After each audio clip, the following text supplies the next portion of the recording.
Welcome back to another episode of the Fifth Quarter Podcast. I'm your host, Marcus Jones, the Bluff City Cowboy, coming to you live from Memphis, Tennessee.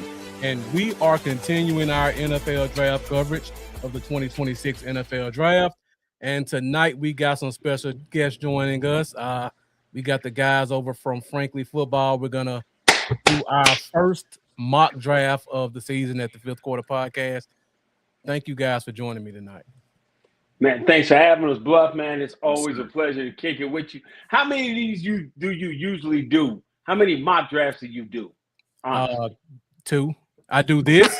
Every year I do this, and then next week I do my actual, like, the computer simulates, and then I pick whatever. I don't like mock drafts, honestly. Yeah. Tell me why. 90%, 99% of them aren't realistic. Mm-hmm. And the thing I hate most about mock drafts is when people do a ton of mock drafts, right, and the computer simulates the same 2 or 3 people to you. Gotcha. People assume like that's got to be the best person at that spot. Yeah. Okay. If the team doesn't take that player, then people think, oh, the guy that we picked is garbage, because I've been doing mock drafts for 4 months, and every mock draft I do tells me that Cassius Howell is the pick at 12. Gotcha. Cassius Howell goes 27, and now I'm like, what are we thinking? Yeah. Right. Okay. You get emotionally invested. Exactly. You know? So we try to do one official one on the channel each year. Man, I've only done one other one this entire off season. I do not try to get caught up in it. Yeah, I'm the same way. Yeah. Yeah, the emotional part gets us all, because we all think they would think like we're thinking, and we're not thinking the way the team is thinking. At all. It just drives us crazy. It drives us absolutely crazy. So yeah, see, we got a lot of views coming in, so thank you guys for joining. Let me knock out some housekeeping first, then we'll get to it. All right, guys, thank you for watching. As you know, we are fueled by Fifth Quarter Nation. So get in those comments. Let me know who you are, where you're watching from, how long you've been a Cowboys fan. You got any questions, any comments about the topic tonight, feel free to hit the chat. You know I'm always watching. You know I'm always putting it out there. So let me know what you think about tonight's topic. Tonight, we're doing our mock draft from picks 1 to 11, leading up to the Cowboys' 12th pick.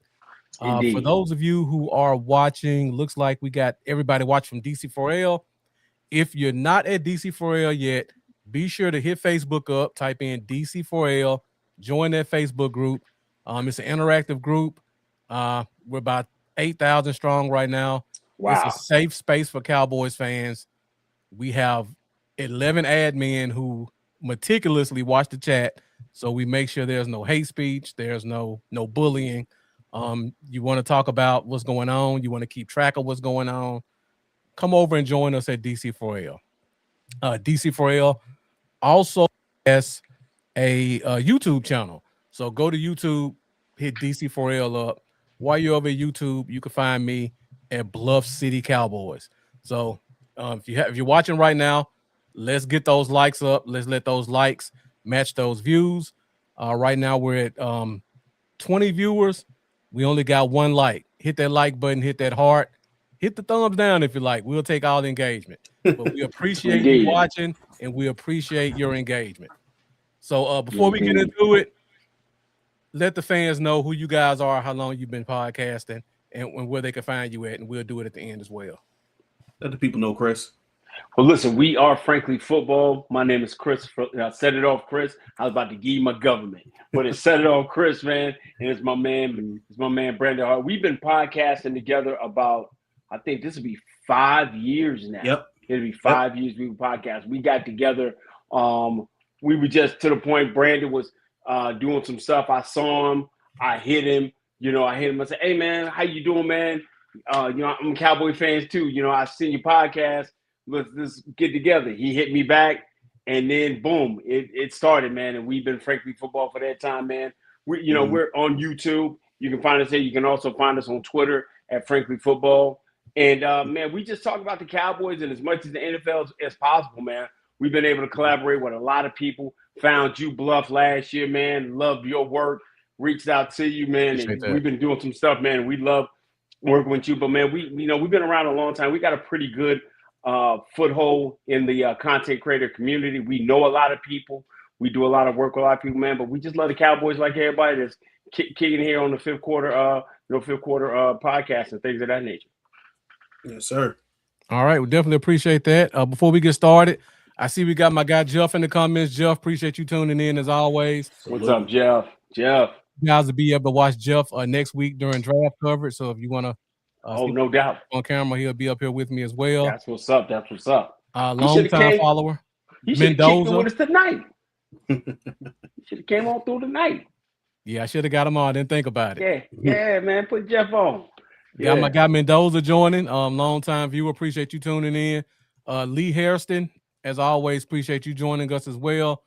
For those of you that are watching, feel free to follow these guys' leads. Get in the comments, get in the chat. Let us know what you're thinking about what we're talking about tonight. All right, so let's go ahead and get into it. For those of you who watch the fifth quarter podcast, you know I don't like doing mock drafts. I just kind of talked about it. I think they're all unrealistic. They don't really factor in what the teams have done. It's just a generic teams need this, this, and this. So I wanted to get some guys who I know are not only knowledgeable football fans in general, but they're Cowboys fans as well. So we're going to go through the top 11 picks. I got all the depth charts up so you guys can take a look at what these teams have done so far. And from there, we're going to each make a pick, because another thing I don't like is when people do mock drafts, they try to cater it to get the person that they want to benefit their team. Yeah, exactly. So we're not going to do it tonight. We're going to try to be as realistic as possible. Gotcha. We're going to look at what these teams are doing, and then we're going to make their picks. And then at the end of it, we're going to see what's left. I think this is a good exercise to do, because I think when you have fans who really know teams, outside of just trying to speculate from people trying to drive content up, you will see that what could actually happen will be a lot different than what you're hearing about on social media. Absolutely. All right. So before we get into it, so how are we gonna do this? Which one of you guys want to pick first? So we don't have to do pick one overall. No, we're not doing pick one. Pick one is pretty much understood. No-brainer. Yeah, it's fairly understood that the Raiders are going to be picking Fernando Mendoza, quarterback, Indiana, first overall. Not the best player, not even a top 5 player on my board. Which, if you have gone and followed us on Frankly Football, you do have access to my board. You can view it. I've watched about 110, 115-ish players. Have them ranked by the round. So yeah, I can start it off if you want to with the Jets. Okay. All right. Hold on. Let me hit up one more screen, then we'll go to it. Absolutely. Share that. Before we get started, I just want to put this out there. When you look at draft prospects, this is just my opinion. I feel like when teams are looking at prospects, these are kind of the main things that they use to determine who they're going to be. Here we go. Right. First of all, team needs. Okay. All right. Teams are. Go ahead, Mark. Yeah, teams won't solely pick off needs, but needs are definitely going to be in the in what they use to evaluate. Number 2, position value. Certain positions carry more weight than other positions, especially if you're picking top 10. I know we're talking about Sonny Styles going high, but teams historically don't value inside linebackers as top picks. Number 3, strength of the draft. When I say strength of the draft, I mean what position is the strongest at the top. As well as depth at that position, right? What's that? As well as depth at that position, right? Exactly. That's what I mean by strength. That's the strength. Yeah, the strength of the draft. Yeah, where it's going to go long at. Right. Exactly. Like, for example, if nobody's talking about defensive tackle right now. No. So we can look at that as a position that's not going to be highly sought after in the top 11. But the reverse side of that is you got a position like linebacker where everybody's kind of going back and forth. There may be 4 or 5 linebackers in the top 50. Right. So if that's a strength of the draft, if there's a team picking at pick 4, Right. they may say, why don't I get the best position value at 4, and then because linebacker so strong, I could get the third or fourth best linebacker at pick 35, and now I got two I key got two. players Right. instead of saying, well, I'm going to take this linebacker, which is the last one talent level. I'm going to take this linebacker because he's extremely talented player. But then when I come back to pick 32, 33, 34, then I'm choosing from a much weaker position. Right. So that's just my opinion. That's what I think teams will look at. Especially can I ask you a question? Yeah, go ahead. Are these levels of importance, are those in order? No, they're not in order. Okay, because if so, I was going to have to fight with you a little bit. Oh no, not at all. I generally believe that teams should draft the best players, and most of the time, you want to get a player who is higher on your board regardless. Let's say a receiver is the best player on your board by a long shot.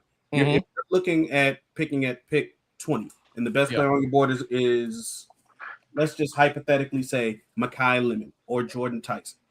Or you could go all the way down to someone like Caden Proctor, who's a more valuable position, but just generally not as good of a player as one of those guys. Yeah. I believe that you got to just draft the best players, man. And if that just leads to you just running 11 personnel and just lighting up the field, scoring, more points than you did last year, then so be it. You let your coaches find a place for those best players. I think, and what B said makes sense, but I think sometimes you got to look at what you can't have a myopic mission about your board, but you have to have a biopic position about your board to look at it to the point you said, okay, this is the best position here. Let's go in this situation. Mekhi Lemon is the best guy on the board right now, but I can't stop a nosebleed at right tackle. I got to go and get with the need. I got to say what my need is being the most important thing. So it kind of varies, different things of that nature. It also depends on a lot of other different factors that we probably have to talk about on another podcast about when teams are picking these people, because that guy could be picking the guy for the next coach. It ain't for him. Absolutely. You know what I'm saying? So it's a lot of factors going on. But I like all 5 of your points there. I definitely like all 5 of your points. Absolutely. Like, I don't want to steal your thunder at the Jets. I won't say like who they should pick, but they wouldn't pick a Love because they got Breece Hall and Braylon Allen. There you go. We can all kind of agree. Yeah. Love is probably the most talented player on the board. Top 3 at worst. Yeah, he's my third player.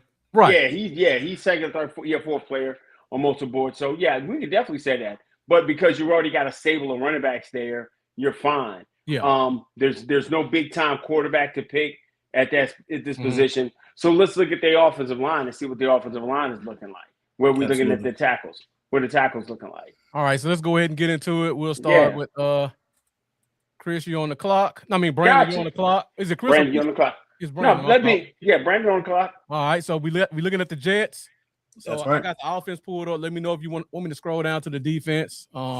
Anything that kind of stands out to you from what you see right here in terms of a position of need. What spots do they have? Field. Just kind of walk us through what you see. Let me know if I need to make it bigger. Make it bigger. Make it bigger. So while you're doing that, Bluff, I'll say this: the Jets have a great foundation to really just take the best player on the board. Absolutely. They have. I've called Geno Smith Mr. Perfectly Average for quite some times now. He was downright bad in Vegas last year, but in his time in Seattle, Geno Smith was like the bar. If you wanted a player who was better than Geno Smith, then you got a pretty decent quarterback. If the player was worse than Geno Smith, then you might know that there's a little bit of room for improvement. So obviously quarterback wouldn't be there. Now running back we've mentioned, Breece Hall, Braylon Allen, that 1-2 punch, excellent, right? They've just traded for Adonai Mitchell in the Sauce Gardner trade, and they have him being a compliment to Garrett Wilson. Yeah. Now, of course, there is room to improve there. You can never have too many people to catch the pass. Both the tackles former first round picks. I'm just looking at that now. 4 of their 5 tackles are either first or second round picks. That's what I thought. Only one is a third round pick. and they're all except one, I think, on the rookie contract. That sounds right. Yeah. So that a solid foundation. Your offensive line is 45% of your offense. Yeah. So there's not much room that they need to address right there. So if you defense? could, please go down to the defense, sir. Okay. So once again, you have a very solid foundation. Joseph Osai, who's been good. Tavondre Sweat, young player. I think he's in his second or third year. Will McDonald, household name. Harrison Phillips, same as well. Now that's a guest on our show. Shaheem, that's one of my friends in real life. Right. How you doing, bro? Yeah. Now, like I did say, they could always use more pass catchers. But if you want to look at A, who they brought in, and B, who would be the best player on the board, absolutely, I see them going Arvell Reese as first overall pick. And that's just because he is substantially better of a prospect, and Arvell Reese is the number one prospect on my board, by the way, than say Caleb Downs. Excuse me, not Caleb Downs. Carnell Tate. There we go. Jordan Tyson or Mekhi Lemon. Those will be guys who might be like in the teens as far as on my board. So with pick number 2, I would look at Arvell Reese, linebacker / edge rusher, Ohio State. He's he done walked all through it, because one, we did the Jets. We did a podcast on the Jets about them being this next team up. I hope Shaheem took a look at it, because we was giving them much love during that video. The Jets are right in position to do a lot of great things, and Arvell Reese is the only guy I could see them going and get. Yeah, they've already got everybody else in place to do what they need to do. Now they just got to let this thing cook for Coach Aaron Glenn up there, and I think this could be a year where they kind of want to position themselves for the lottery of next year with quarterbacks, or if they maybe think of taking one of these quarterbacks that we like, that's on the board later, a Nutzmeyer, a Drew Aller, or somewhere later on. But for their first pick to set this thing off and running, Arvell Reese is the perfect guy for this team. All right, Chris, you're on the clock now with the Arizona Cardinals. I'm sorry, Brandon, you about to say something? Before we do that, I do see the comment saying Shaheem's a Jets fan, by the way. I saw that, yeah. He believes that they would go Bailey. Now, I think that there could be some weight to it, but they canceled their official visit with David Bailey. Yeah. So I think that kind of draws away from that and maybe points to them liking Arvell Reese a little bit more. Right. Not even wasting the time. That's right. And there's one thing we can always count on the Jets to do. Something real stupid, and just show their whole hand. That ain't Shaheem is being stupid. That's the team that Shaheem likes to rock for, doing real stupid. Because I wouldn't even show my hand in that manner by not bringing the kid up there, talking to him, seeing it, and seeing if they're wasting any value, where they can maybe draft back or fall back and get some more picks by just having him up there like they like him.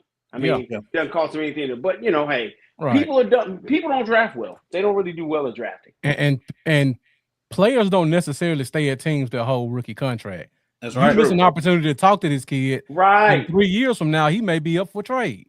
Absolutely. And he may be the piece you need to get you over to a certain area, and you haven't talked to him. You never met with him. And, and he may feel a certain kind of way. So exactly. It's you got to be very delicate in these procedures when you're acquiring people to your franchise.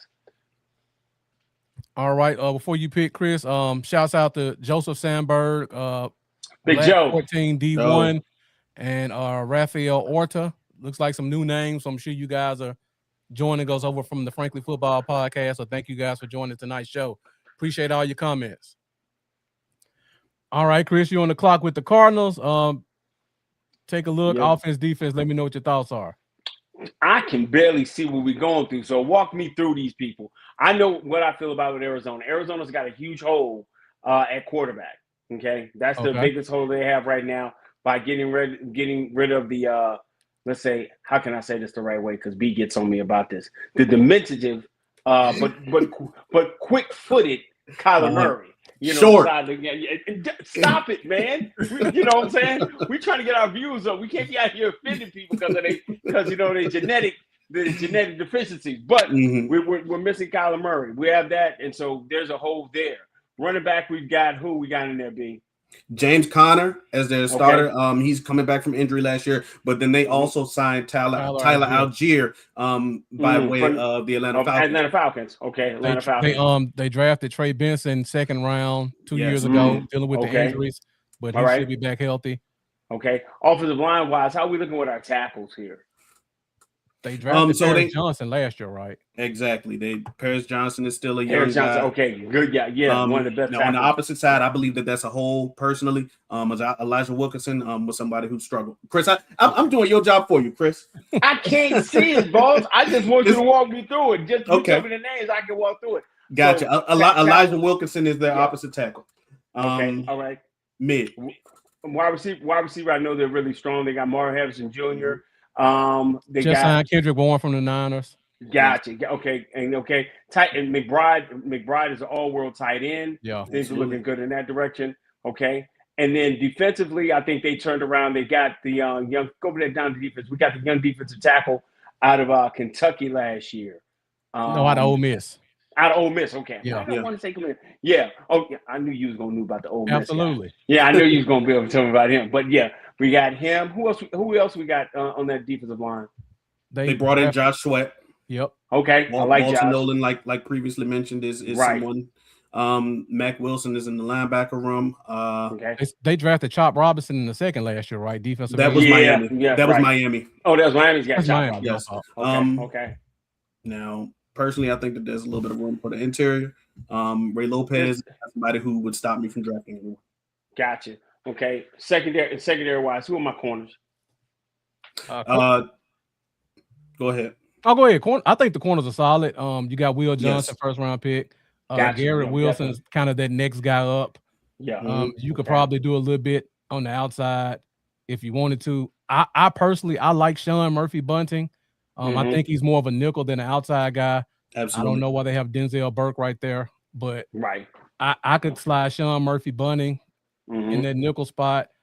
I could even slide Johnson Garrett on the opposite side, and then you got Budda Baker at safety. Yeah. Okay. So you're really solid in your secondary. So right now you're looking at. Right now, where I look at it right now, you've got a holding quarterback, but you don't have anybody of great enough value for you to take the third pick. So you don't have that. You've got an older running back, but you've also got some younger guys there. So I'm not looking there. Pass catchers, I'm pretty good. I'm pretty good. So as you're seeing, I'm breaking this thing down where I'm going to go. Right. My offensive line, I've got Paris Johnson. I could turn around and go ahead and take a tackle and solidify that. I could definitely take a tackle and solidify that and not be hurting. But I'm also looking at most explosive I can get on the defensive side of the ball, because now if I'm looking down, I've got Walter Nolan, I've got Josh Sweat. Josh Sweat he's a steady pass rusher. So he's going to get you 6 to 8 sacks a year. So I could go get an explosive defensive end on that side and work from there. My linebacker room, how's my linebacker room looking right now? That was the question I wanted to ask. What's it looking like? They brought in Zaven Collins, drafted Baron Browning, BJ Ojolari is there, but he kind of works up front a little bit more. Okay. So the linebacker room. So they got a lot of good Sams. But they ain't got a mic. But they ain't got a mic. That's right. They got a lot of good Sams. They got a lot of good Sams. I like that. Right. But they ain't got a mic, right? No. They don't have a mic.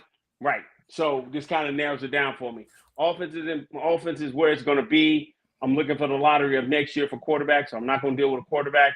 I'm going to turn around with the third pick in the draft. I'm going to go ahead and take Sonny Styles, linebacker out of Ohio State. I'll take him. I'll use his versatility, his size, his length, 6'4", 200, and last graphic I saw was like 245. Plays the mic, former safety. Now moving down the linebacker, still having those read and react skills. Absolutely, just a weapon that you can move around, but I can use him as a mic, and he can kind of push all my guys in different directions. I love Sonny Styles as the third pick in the draft going to the Arizona Cardinals. All right. What you got, B? Sonny Styles, third pick. I will add this onto it. The Cardinals defensive coordinator does come from that what's the Eagles defensive coordinator's name? The Fangio. He's from the Nick Fangio. He's from the Fangio tree. Vic Fangio tree. So Yeah, they like that versatility. You like a guy who can play some safety, some linebacker, who can blitz. Josh Sweat is already there. They made that trade just because of that reason. So I could definitely see the fit there. Yep, I can definitely see that, and I don't lose anything. I get a great player who's got a tremendous upside, because we've talked about some players, when we talked on our show, and we've been talking back and forth. You want guys young enough that they have a ramp to really grow and expand their game, and have the ability to just be young, and you can make them a staple piece of your defense of your team. Sonny Styles fits that perfectly. There's another guy that we talked about a lot, saying he's just a child. Hey, Sonny, I don't think Sonny can go into the bar yet. I think he probably maybe give somebody the money to go, but I don't think he can go into the ABC show yet. Yeah, I that's definitely true. This is one of those spots where, Chris, we talked about this early in the show. Yeah, you talk about what teams look at, and we all said they could use a tackle, but when you look at the talent along with the position value of a Sonny Styles, right, you got to take the better player, even though you do have a mid player. Yeah, you got a mid player. You got a mid player over there at because I think Paris is playing. Yeah, he's playing left. You got a mid at right tackle, but you can't miss the fact that this guy can be an eraser and take care of a couple of different things for your defense. So yeah, I take Sonny Styles as the third pick in the draft. All right, well, it's on me now with the fourth pick, Tennessee Titans. I'll be honest, I haven't looked at any of this, so we going through it. Yeah, that's cool. That's cool. All right, so one thing I do know is Cam Ward was the most sacked quarterback in the NFL last year. Ooh, I got to start off with that. They got a new head coach. Yes, they do. Robert Saleh. Got a defensive guy, so they're going to emphasize strong defense and running the ball. So that makes me think they're going to emphasize either tackle or defense. We got running backs. This could be one of those spots where do you go with the best guy available or do you go with need? Because we could take a running back right here. You definitely could. This is one of three teams that I think they can go like 5 different directions, and they're all about even. Absolutely. I think Bluff, if you look at this team here, you want to know if they're going to take the identity of the coach about having a sound defense, or do they give their young quarterback help, right? And so they've got this one pick in the first round. Where do they go get the most help for this football team? So we got Bailey still on the board, but when I look at the defense, they just traded for Jermaine Johnson. They got John Franklin Myers, another Jets guy. So Saleh's bringing in his Jets guys. They traded for Solomon Thomas with the Cowboys. Gotcha. Jordan Elliott was a former Jet. So he's building a Jet South on his defense. Okay. I don't necessarily know would they take a Bailey here. Secondary solid.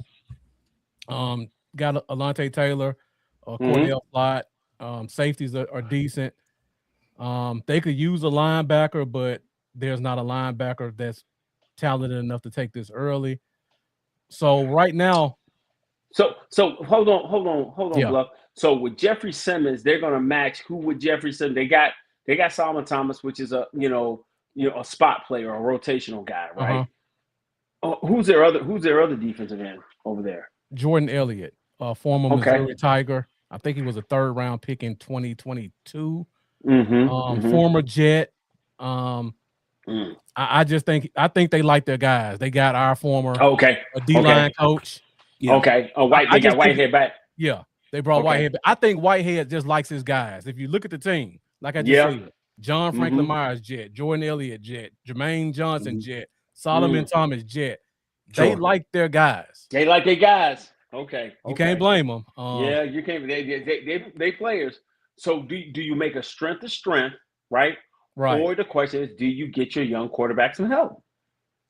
So I could see, like you said, Chris, Cam Ward sacked a lot, and excuse me, I didn't mean to say Chris, I meant to say Bluff. Sacked, right? JC Latham, he's a relatively young guy. from Alabama, right? No, Oklahoma. Oklahoma. He did play some in Alabama, excuse me, but Yeah. he did get drafted from Oklahoma. Yeah. Now, here's my question. Okay. Him having played some right guard in college, would you want to try to kick him inside and address that need on the inside and draft a right tackle like a Spencer Fano or Francis Mawanoa? Or would you rather, wait a little bit and try to get Vega Ioane out of Penn State? The problem with the Titans is what you just said. They did it with Peter Skoronski. He was a left tackle that was drafted. They just moved him down to guard. Sure. Okay. They signed Dan Moore. I think Dan Moore is from the Lions, maybe. I think he's kind of just I think he's a placeholder. Okay. So right here, I'm trying to think if I want to go Bailey or the tackle. I think I got to go tackle, honestly. Okay. I think I'm going tackle early. Like I said, new coach, came from the Jets. He saw what happened when his quarterback couldn't stay upright. Right. Absolutely. They got their defensive guys from the Jets that they like. So I think they're gonna roll with the guys they got, and they're gonna draft that left tackle Spencer Fano. Okay. So they're drafting. Okay. Yeah. Okay. I can see that. I can see that because you're still gonna be able to come back high in the second round, right? They only got one pick. They got one pick in this round. They can come back in the second round. They can go and get another running back if they want to. They'll be able to get another piece if they want to. Yeah, I can see you go protect your quarterback, protect your young quarterback. You've invest in him. We know he can make plays. I like that pick. I do. I definitely like that pick. And for me, this is one of those spots. And I was mistaken. It was Alabama. I had him confused with somebody else. You were right. Okay. This is one of those spots for me where I talked about earlier, where there are a lot of defensive ends in this draft. Yeah. Right. So while you don't get Bailey now, you can still get R. Mason or R. Mason Thomas. You get Zion Young, Lawrence, Missouri. You got a ton of options. Even if you want to reach a little bit and get somebody like Cassius Howell. Exactly. You got a ton of options. You You like your guys you got. You just add on another guy who's not the top tier, but he's right at that second tier, and he can come in there and contribute. But you get your left tackle to help protect the starting quarterback. You get the best tackle in the draft. Now, I can say this if you want to compare and contrast Fano and Mawanoa a little bit. Spencer Fano does have experience playing on both sides, which I think will be really good. He doesn't have to go through all of the growing pains if a team wants to put him on the right side. Francis Mawanoa played exclusively at the left. No, I thought he was at right. No, it was on the left. Actually, Fano played both sides. My mistake. I meant Malgoa. I said Fano. Yeah, that's what I meant. Malgoa. Oh, you want to get Malgoa? Okay. All right. So you're going to take Malgoa out of Miami. Yeah, that's okay. Okay. That's my pick at 4. Okay. All right. So, I mean, that makes sense. You go ahead and take him. You take one that it's you're splitting hairs when you're going between Fano and Malgoa. Who you like? Who you saw more of? We saw more of Malgoa because played on the East Coast and the run Miami had during this last CFP, and just a dominant player. And been a really good player for a long time. So I think you plug and play him, and you give and it gets familiarity also with Cam, being that he was at Miami with him as well. Absolutely. So there you go with that. So, Chris. Yeah. So you get that. So now you get the pieces together, and you're just trying to build the confidence in your young quarterback. Yeah, and for me, he's a little bit bigger, he has a little bit more road grader in him. I think they're going to try to protect this quarterback with the running game. Running game, that aspect as well. That's it. On to 5. All right, we're on to 5. So we got New York Giants. Brandon, you're back on the clock. So if I am the Giants and their GM, whose name I'm not really quite sure of, I'm taking my pen, and when the Sonny Styles pick gets called, I'm throwing it on the table because that would have been the pick that I would have wanted. I think that the Giants have a need at linebacker. They have a need on the offensive line. Now, the important thing that I believe is they have a need at wide receiver outside of Malik Neighbors. Darius Slayton, in my opinion, is not really a high end wide receiver too. Darnell Mooney is there, but he's coming off of some bad years in Atlanta. A lot of injuries too. Yeah. Absolutely, yes, sir. So he doesn't stop me from upgrading the position. Malik Neighbors coming off of the ACL needs help. Jalen Hyatt, as high of a pick that he was proven to be a 9-route merchant. Route merchant all day long. Whatever that anonymous coach that said, "Oh, he can only run route." Congratulations to you, sir. You were correct. He was spot on. Yeah. Hey, look, he might tell you a joke, never a lie. Yeah. So here is one of the picks where we have to start questioning Jeremiah Love, because Cam Scatterbo is a good player, but his style. Let's skip. Whoa. Your guy Cam Scatterbo. Hey, Bluff, we had this running thing going about Cam Scatterbo. He's, everybody's in love with the lighter hued running back. Ever since Christian McCaffrey came on the scene, but one year with Peyton Hillis. Yeah, Peyton could play. Peyton could play. For 1 year. Yeah. Okay, 1 year. He was a touchdown vulture. But they've always been looking for that next great super light skinned running back. And the whole world fell in love with Cam Scatterbo, and I was the biggest proponent of no. So when he he had a great game against the Eagles, which was kind of the irony, because I didn't want him to have a great game, but he did do it against the Eagles. Brandon enjoyed harassing me the whole day behind it. He kept sending me Cam Scatterbo pictures in my phone. He just enjoyed that way too much. But this is the point where you go ahead, B. Go ahead and kick it right here. So I believe that Scatterbo, while a good running back, is his physical style of play does not lend to longevity. His athletic ability does not keep me from taking Jeremiah Love right here. Absolutely. So this is one of the picks where if I'm sitting there and Jeremiah Love he's the third player on my board. Absolutely. Yes.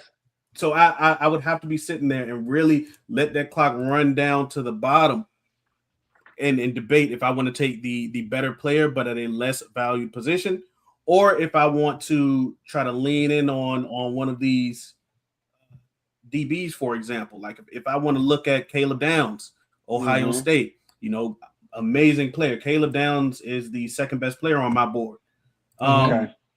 So yeah, and also a lesser position. The best players on the board right now are gonna be some of those lesser positions. So if I had to sit there and Chris, you and I were fighting, who do we take? Do we look at the running back or do we look at the safety? I would fight tooth and nail, Chris, that you got to take Caleb Downs. I believe that I would. So you would take according to what Bluff had on there, you're taking a positional value, because if you're going to go and look at it, a safety is probably on the positional value at this point, probably maybe fifth. It's way down the chart. Fifth, maybe sixth. Safety is way down the chart. Okay, yes, sir. All right. So if you're thinking about taking Caleb Downs, what this defense is about to lose, in your opinion? Notice I said yours. One of the top techniques in the league. And Dexter Lawrence, and Sexy Dexy, yes, sir. Yeah. He wanted to get out of town. Thibodeau has not really giving you what you expected, right? From the defensive end position, right? Absolutely. Who else so my defensive line doesn't stop me from looking at a higher value player here. I would say that it does, because Abdul Carter's on the other side. Going into year 2 is going to take some attention away from Kayvon Thibodeau, who might be able to benefit from that. We're Cowboys fans. Kayvon Thibodeau might be able to turn into like their Dorrance Armstrong. You saw how Dorrance was able to benefit from paying a lot of attention to Micah and get those 8 sack seasons and things like that. That could be something where you really see. We'll have to really figure out what's going on with Dexter Lawrence. I kind of got to say that much. I don't know. I'm not tapped into the Giants. I mean, but he won out. Mm-hmm. He wants does. out. He does want out. And that is because of money. Okay. Everybody bills need to be paid. So yeah. Brian Burns is still there. Absolutely. Okay, so you got. I would say their front is the area that I wouldn't look. I would not be solid. Okay.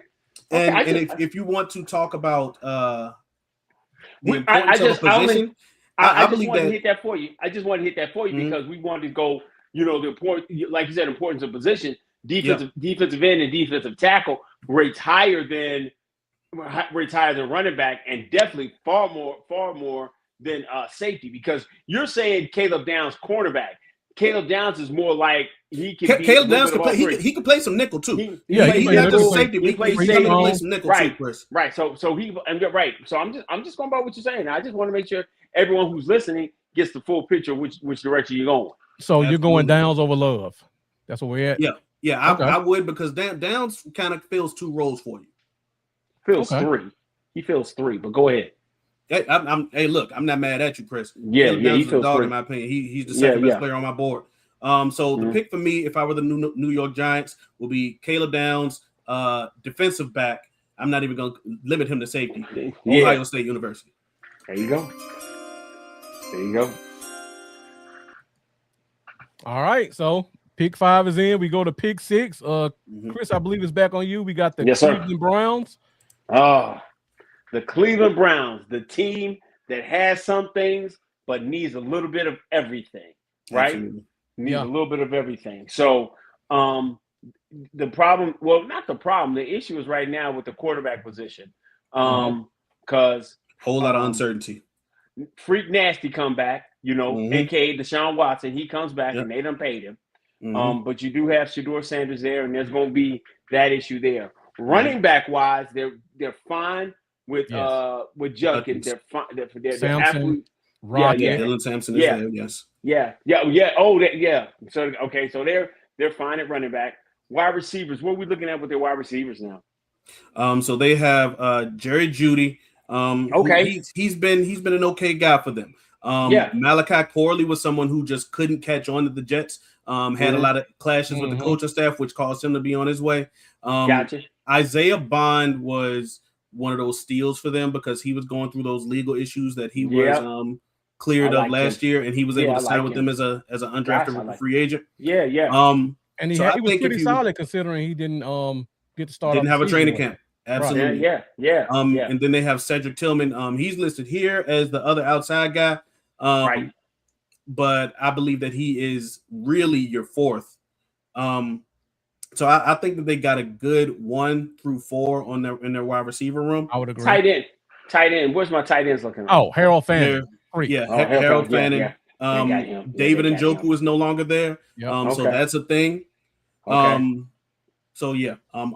line, DeJuan Jones. I was cool with DeJuan Jones. I like there. Big, massive dude. Zion Johnson at guard. Elgin Jenkins is decided to come over there. Tevin Jenkins as well.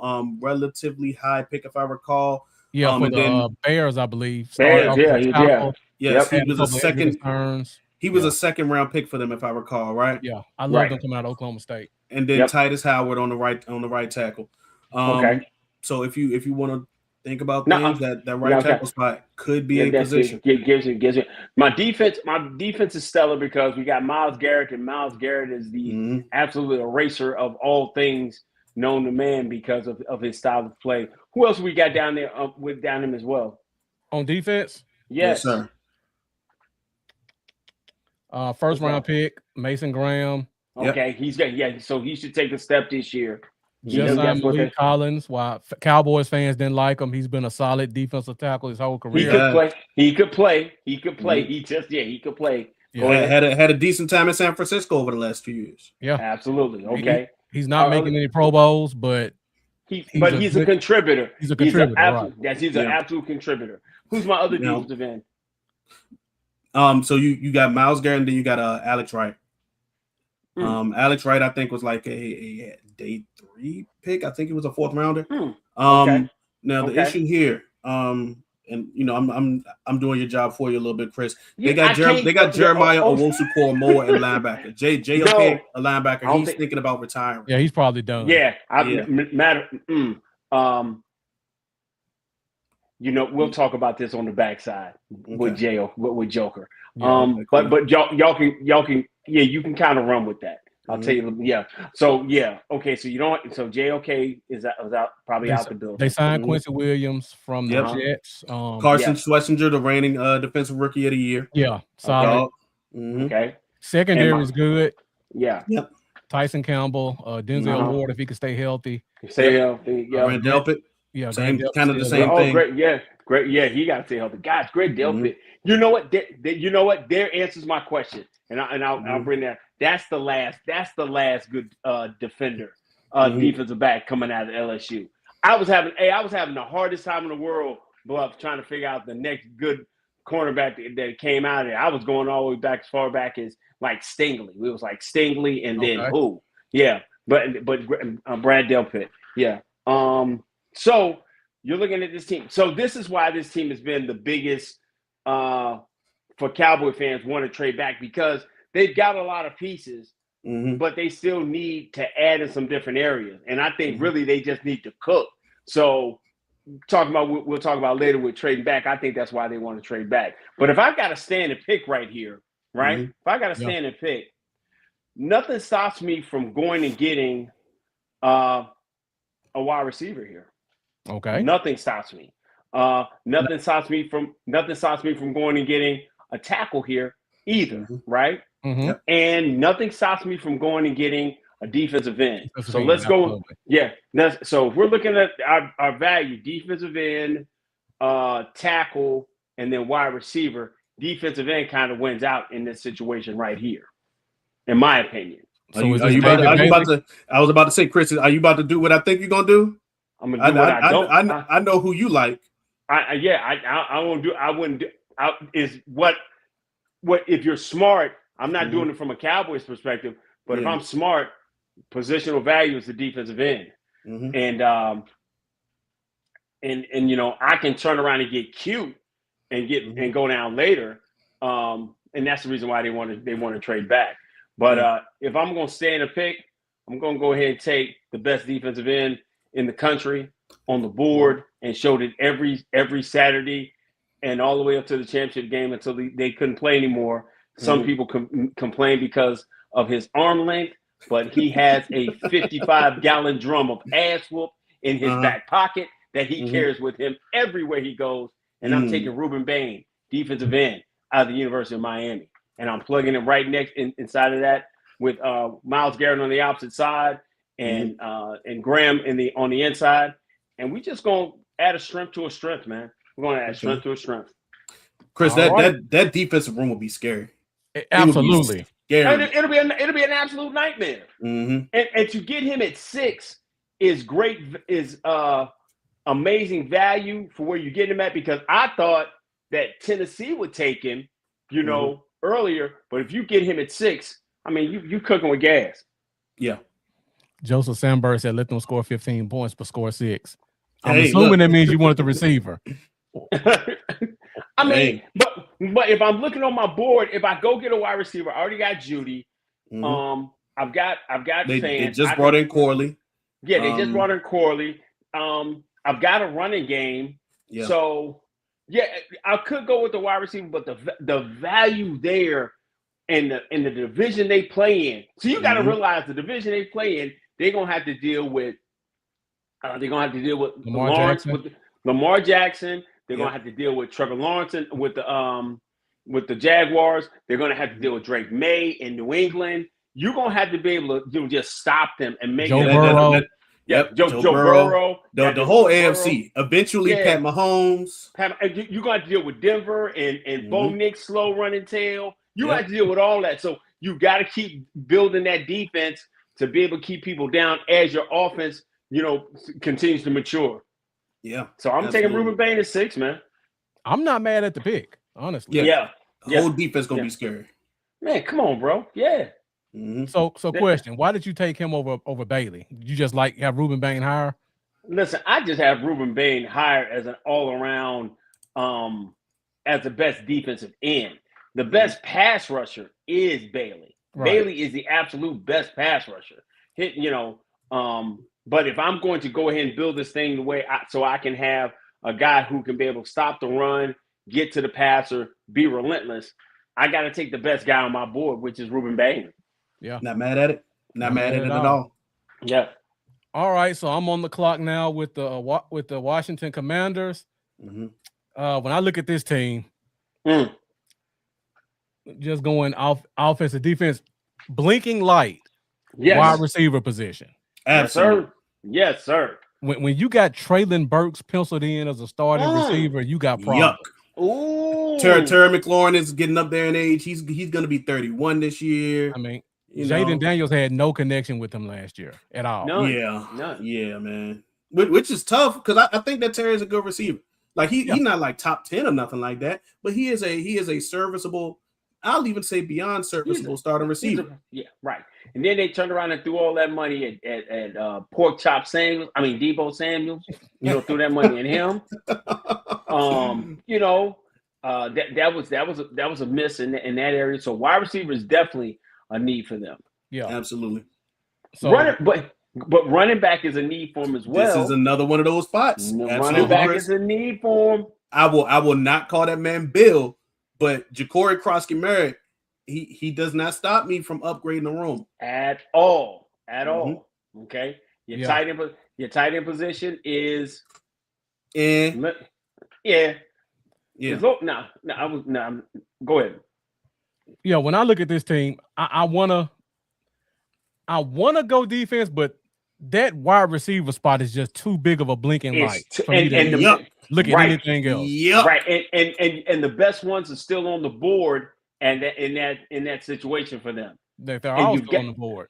Yeah, they're all on the board, but you got to be able to get Daniel some help in certain areas. So you definitely got to give him the best wide receiver available to him. Like when I look at the running backs, I could easily go Love here and be happy. Oh yeah, easily. But without question, easily. They just signed Rashad White. I mean, he's a guy, has some success. Ja'Cory's in his second year. Jerome Ford's a vet. Jeremy McNichols in spots gives you something. Yeah. But Ja'Cory's like a 7th-round draft pick. Yeah. He's a guy, man. He's nothing stops me from going and taking Love if I can do that. Yeah. But the wide receiver room is just that like bad. You said. Yeah, the wide receiver room leaves so much to be desired. Luke McCaffrey is still kind of coming into his role. Hopefully he can step up in his second year. But yeah, man, having so much leaning on Terry, when he's up there in age, yes, it would definitely. And then, go ahead. And then what I talked about earlier in the show, this is one of those spots. I personally highly doubt 2 running backs going to first. I agree. I think the second best running back will be available on the board for the Commanders in the second round. Look at the second round. You got the Raiders aren't taking a running back. The Jets aren't taking a running back. No. The Cardinals aren't taking a running back. Maybe you got to leapfrog the Giants, but it's doable at 38. So I can get my running back in the second round. So right here, I have my chance to get the best, who I would consider, who the team may consider the best wide receiver on the board, top wide receiver. Right. So right here, I think I'm going Tate. Okay, Carnell Tate. I think I'm going Tate with the first pick for the Commanders. Add to that wide receiver room. Give McLaurin take some pressure off him. Yeah. Do they have a second first round pick? Because no. Okay. No, they do not. They do not. That's it. Yeah, they may double dip at wide receiver, to be honest. They would. Yeah, it's terrible. It's god awful. It's god awful. Yeah, you can definitely do that. See, and that's there's where you have, gosh, that would have been a great move. Go ahead. Yeah, you got position value. You got the number 1 guy on the board. Yes. And it fills a position of the need. It checks 3 boxes. Definitely need. Yeah, 3 boxes. You got to go take them. Go take Carnell Tate with the was that the 7th pick? Okay, yeah. 7th pick in the draft. Okay. All right, 7th pick, Carnell Tate, Ohio State, on the board for the Commanders. All right. All right. So we're about at the halfway point of the show. Well, a little bit more than halfway. Right. So I see the comments are still coming in. Thank you guys who are still rocking with us. The views are still going up. We got a Good. lot of people watching from Excellent. X. So for those of you watching on X, if you want to get in the comments, come over and join us on YouTube. Join us at Franklin Football. Join us at DC4L. Join us at Bluff City Cowboys. Take your pick. Get in the comments. Let us know what you think about what we got so far and the remaining picks that we got left. Mm-hmm. Right. I see Jeff Mendoza, Cy Witherspoon. I missed you joining us. Thank you for joining us. One of the admin at DC4L. Salute to you. Yeah. Get back in the comments. Let us know what you guys think about what we talked about so far and the picks that have been made to this point. And man, honestly, from this point so far, being that we don't do a lot of mocks, and most of the time when we mock, we've got me and B are in a really big text thread, and we got guys who shoot mocks every day. When you start looking at this whole thing, it always goes back to, because we're really Cowboy centric. You might end up getting wiped out in a certain place, but the way this thing is going, from where we're looking at it, you still got a lot of talent still on the board, and you're kind of like in the window of getting the need filled for the Cowboys, definitely. Yeah.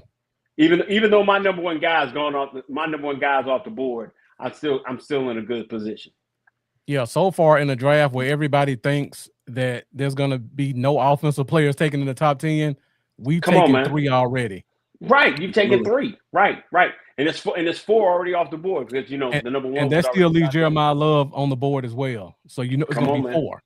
Yeah, absolutely. All right, so it's on me. You back on the clock. It's on B. It's on B. Okay, cool. New Orleans Saints. Let me know where you want to look. Okay, so the Saints were scammed tremendously by the finesse guy Michael Thomas for $20 million a year for him to play. I'm not sure if he played another snap, right? Right. So Chris Olave needs help. Mm-hmm. Chris Olave needs help. Mm. They did bring in Travis Etienne. Excuse me. He says that it's pronounced Etienne. With the Haitian roots. It's what? It's now what? It's Travis. It's pronounced Etienne. Etienne, like Etienne with the Dolphins. Yeah. Yes. Okay. Boy, I'm telling you, boy, you can't give people money, boy. I'm telling you, man. He Haitian, so I get it. He Haitian, man. Hey, listen, I understand he been Travis Etienne since we known him coming on the scene. Him and his brother. Yeah, him and his brother. Now he gets some money. Now he Haitian. Okay. All right. Okay. But I believe that when you want to look at, if you were going to look at offense, the main place that you would look would be wide receiver. I think HN gives them a good compliment to Alvin Kamara, who's slowing down in his age. He's going to be 31, I think, this year. In running back years, that is 1,017,000 or something like that. Yeah, absolutely. They have Kelvin Banks, relatively good younger tackle, as well as Fuaga, Chalisi Fuaga, and I think he's going to year 2 or 3, something like that. I don't think that I would address the offensive line. They also have Dylan Raduns. McCoy's a former first-round pick. Ruiz is a former first-round pick. They got 4 first-round picks on the line. Okay, so they good up front. They definitely good up front.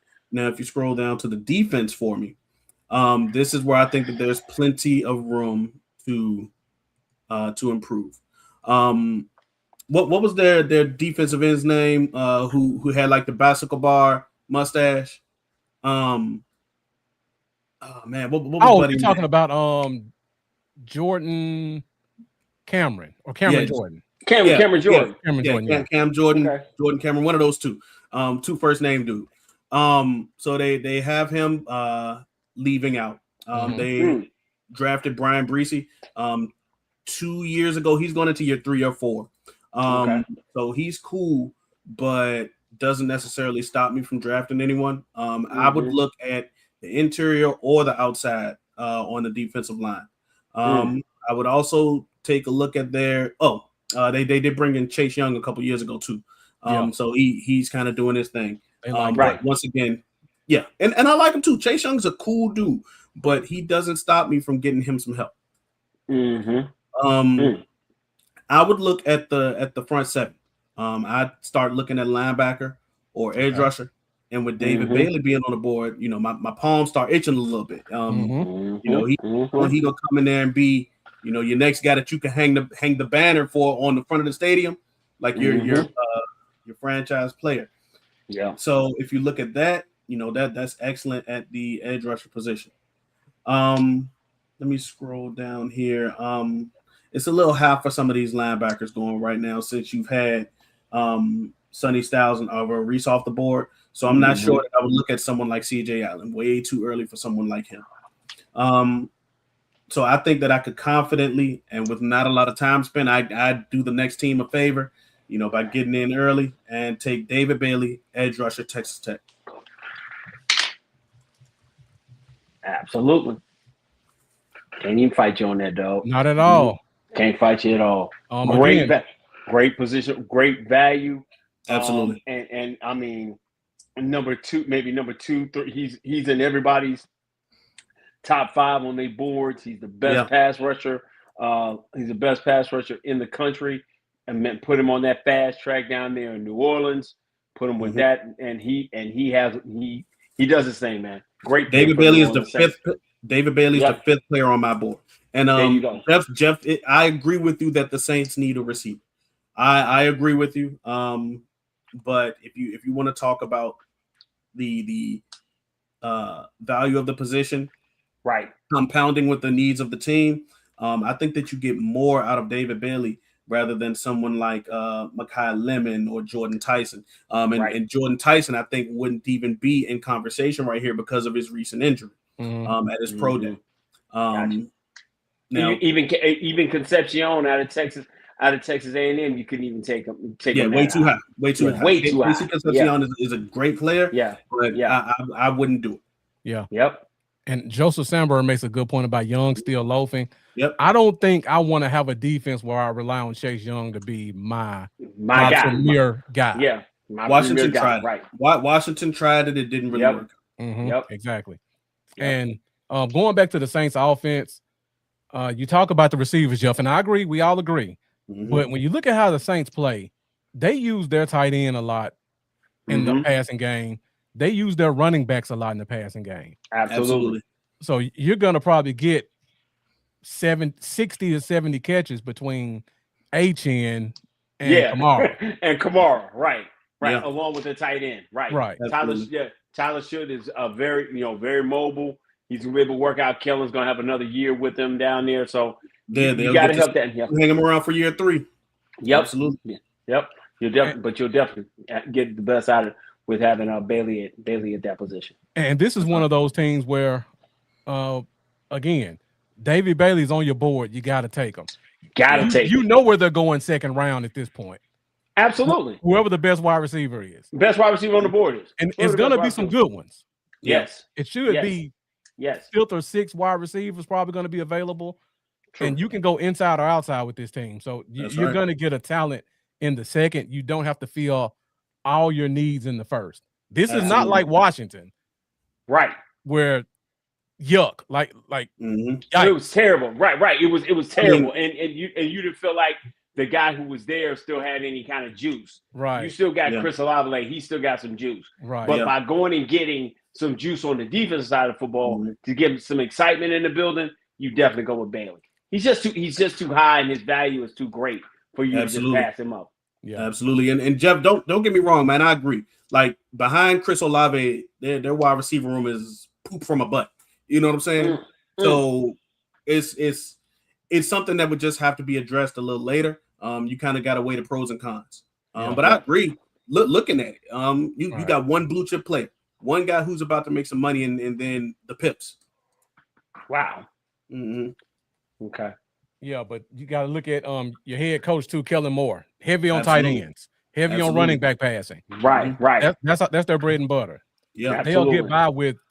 We've seen firsthand with the Cowboys. They'll get by with just anybody at wide receiver if they have to. Yeah, if they have to, they'll make it work.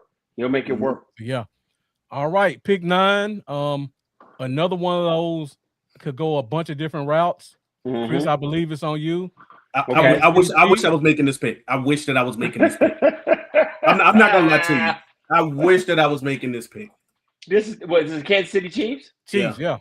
Oh, the Kansas City Chiefs. Oh, On you. man, it's on me. Okay. So we're looking right now. We've got so we don't have a needed quarterback because our quarterback is down for the year. So this is really an evaluation of the rest of the team. Absolutely. To be totally honest with you. This is team evaluation 101 on the fly. So Chris, can I ask you a question? Ask it. You said that that Pat Mahomes is going to be down for the year. You don't think that he's going to come back maybe like after Thanksgiving after he had a little bit of turkey and cranberry sauce and all of that? Okay, so I'm being for real. I'm being for real. Okay. I thought you were being facetious. Okay, no. Okay, so if anybody doesn't know me, I'm a big proponent on extending as far away from. I give it 3 to 4 months past your injury. So for the average person, we say, "Oh, he had his ACL. He hurt his ACL in October. He should be back by training camp." No, if he hurts his ACL in October, right? He's turned around. He's back to doing normal, everyday stuff that you and I would do. Take the garbage out, maybe walk the dog, maybe go out dancing with your wife. They can go do that. But to play at a very, very high level with grown men who have mortgages, side pieces, and child support, you got to get yourself another 4 to 5 months to get to your optimal level. Patrick Mahomes is now in the part of his career that he has got to transition from being he has got to go from being Superman to being Professor X. Does that make sense? Absolutely. That makes sense to y'all? Because he can no longer run around like that all over, but he's got to be more cerebral. There we go. In what he does. Okay. So what I believe helps any aging quarterback, is a running game. Is going to get in the running game. No, we just signed Kenneth Walker. You just signed Kenneth Walker. Walker right? does not stop me. There you go. I just want to put it out there. Say it, B. Kenneth Walker does not stop me from improving my room. And I'll even say this: Kenneth Walker is just coming out of being in the committee. So come on. Hey, look, he just gonna be back to what he was used to. You know what I'm saying? Got you. Okay. Now we understand that that's on that side. Their wide receiver room is exceptional. I think their wide receiver room is great. All those guys got out of the legal issues, got off of being hurt. So their wide receiver room is good. Oh yeah, they're gonna be in the SEC 4x100 tomorrow. Yeah, they can fly. Now here's the thing that many people don't want to say out loud, but I'll say it. I need to upgrade in the tight end room. Oh yeah, Travis Kelce. No. Travis Kelce is inadequate. Okay, he is inadequate. But because I'm picking right here, it doesn't rate high enough on my need board. So I've got to go look at the defense.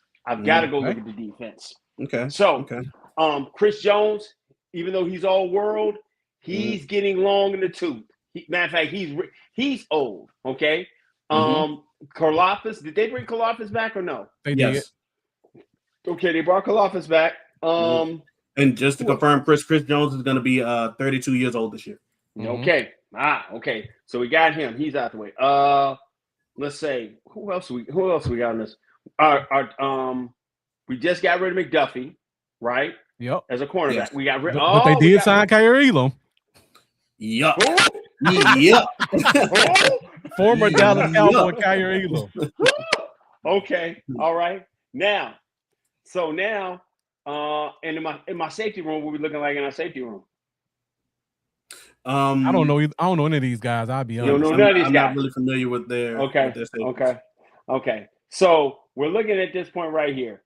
Now, so we go and look at value, and I'm looking what I got on the board. Okay. So on my board, the top two defensive backs are on the board right here in this position. And I've got to evaluate everything else. So offensively, I'm fine.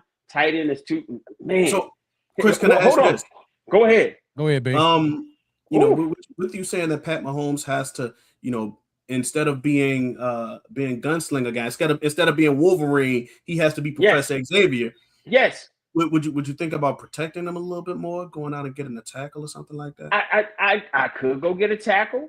I could don't get me wrong. Josh Simmons, amazing player. He was my best.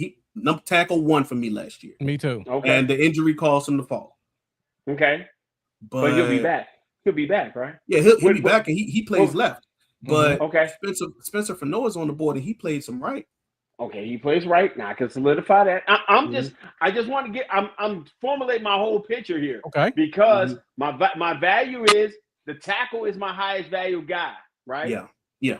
Okay, I can get him right. My secondary needs help, and my defensive line needs help, right? So if I turn around and said, is Peter Woods too high for me to take right here? Yes, 100%. Yes, 100%. In my opinion, 1,000%. Peter Woods is kind of like a project because of the way that he was played. Gotcha. This past year. Peter Woods had a really, really good film prior to this year. But then he got a little hurt, and then the coaching staff didn't really use him in the same way. So Peter Woods has a lot of question marks.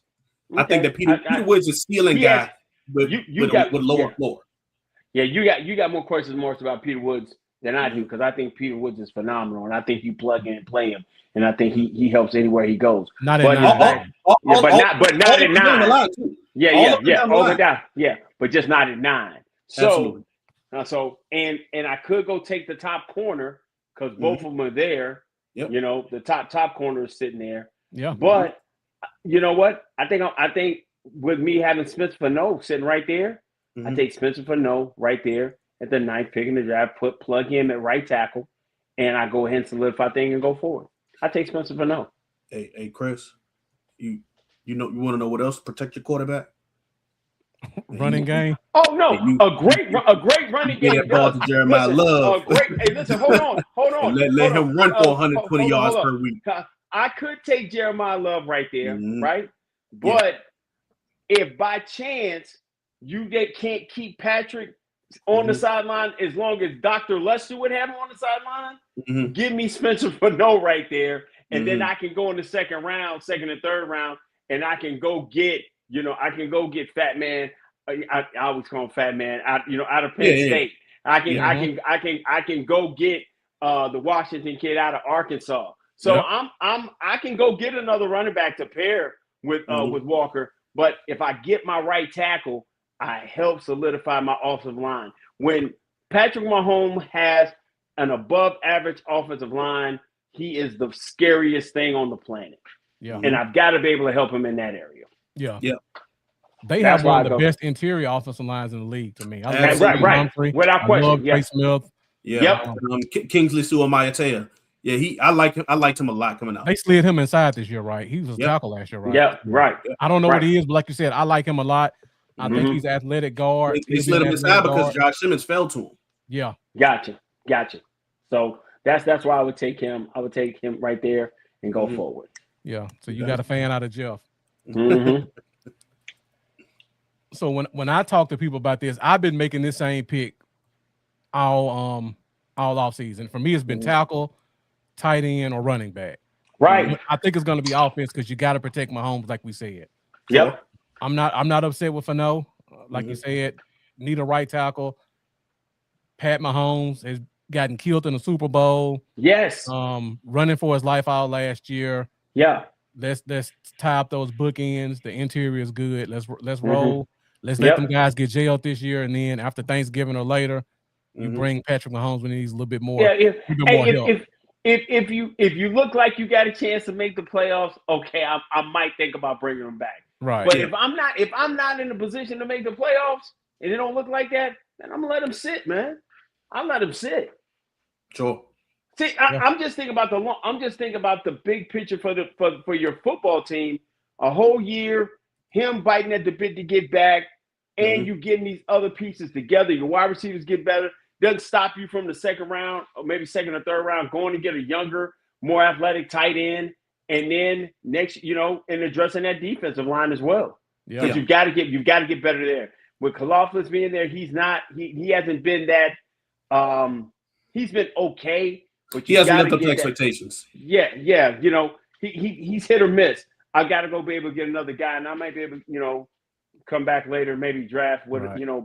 take trade back or go ahead and trade up with a team, get them back in the second round in some different areas, and be able to go get another young project key type guy, played at Auburn, and maybe put him in on my football team. But that's neither here nor there. We don't know what's going to happen with that. And I like this conversation because you guys are talking about something that you don't hear them say in social media. They have a second pick. There's going to be a talented guy there who could probably start day one. That's right. And so that's what you got to be able to do. So go get the higher value need, and then go find another young guy that you can get later in the round and go forward. I'll be honest. I hate I let the rotation go this way because I have no clue what to do with the Bengals. Oh, well, that's easy. That's easy. Let's walk it down. It's easy. I mean, I know it's defense. Yes. So let's go offense. Sure. Jeremiah Love's still there. He's a better Chase Brown. Sure. But my God, how many offensive players can we take? Thank you. That's the thing, man. That's the thing. Right. We can say this from personal experience. It don't matter if you can score 35 points every week. Yeah. If teams are scoring 36 against you week in, week out. Week in, week out with ease. Mm-hmm. With ease, man. We just talked about Mahomes. Burrow is almost in the same situation. Yes, he is. We got to get him offensive line help, but the value's not there right now. It's not at 10. Not at 10. But two best tackles. Yep, two best tackles off the board. Yeah. No. Two best, I mean, you got a good guard there. You still got Vega. Vega Yorne. Okay. Vega's a good player. But I think that 9 is a little rich. It's tough because you got to keep Burrow upright. When I talk about the draft, this is the spot I could see him going here. If they did it, I wouldn't be surprised. But a few picks too high. This is a good trade. I agree with you. Vega Yorne is the second player at the top of the second round for me. So I have them mid-20s, but I mean, once you get past 19, we're all kind of in the same range. Yeah, you're on the second round. You're on the second round. Yeah. Okay. So let's look at the defense. Y'all can go anywhere on defense. Yeah. Go ahead. So we go defense. They just paid Boye Mafe. Yes. Okay. They drafted Stewart first round last year. Yep. They just signed Jonathan Allen. Absolutely. Okay. Miles Murphy hanging out, taking up money. Say what? Miles Murphy hanging out and taking up money. Yeah. Oh yeah. He's stealing. He out there. He ain't even got no mask on. Nope. They could definitely use a linebacker, but it's too high again. Right. I like their corners, but we can always improve. Always improve there. We got to get we almost got to go defense. I could upgrade None of their corners stop me from upgrading. Yeah, none of them. I like that as much as you would like them and call them pesky and things like that. That's it. Yeah. This is one of those spots we can only do. We've done all we can do on offense. There you go, plucky. Yeah, plucky. We've done all we could do on offense. There's only so much we can do on the defensive line.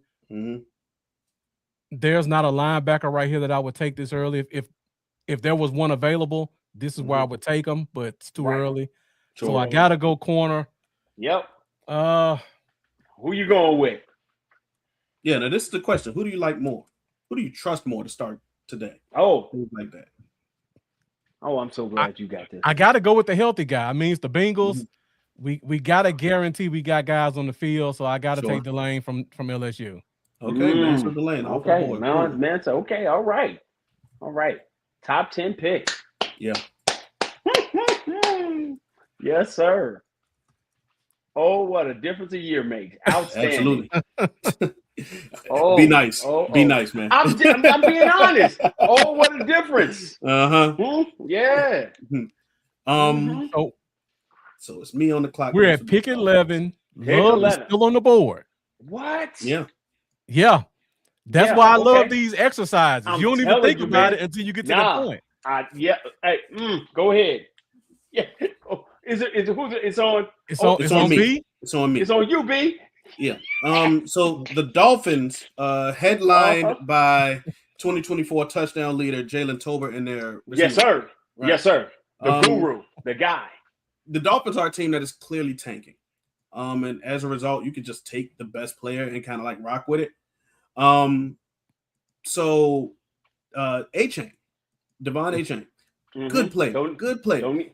But is Jalen Wright a guy who, coming from Tennessee, wasn't really able to play in his first year? Is Ollie Gordon leapfrogged him last year. Exactly. So do either one of those guys stop you from upgrading your running back position? Yeah. Obviously, there is a need at receiver, and Chris, I disagree. Yes. They don't stop.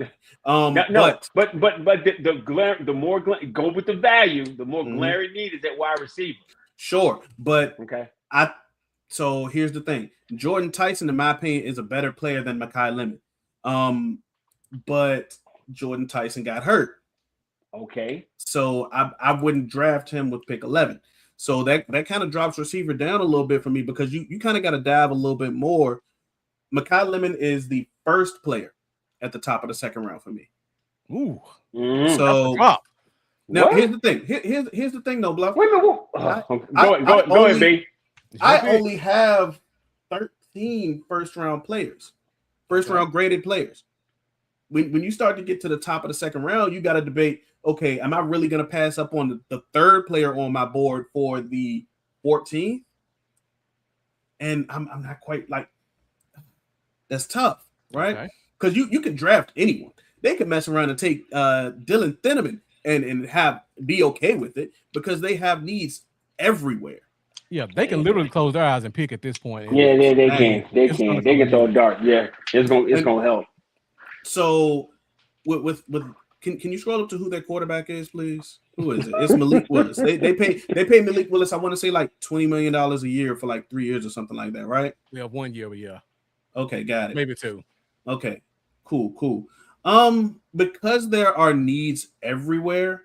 And the Dolphins have 2 first-round picks. They're also picking again at, let's see, they are where's their second pick at?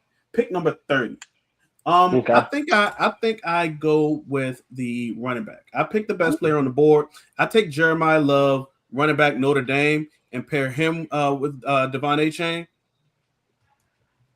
And like I said, the main reason for that is, although running back seems to be the player right there, I cannot in good conscience take either a hurt guy who may still be rehabbing, or dip going to the top of my second round graded players. Yeah. I mean, you having Lemon as a second rounder.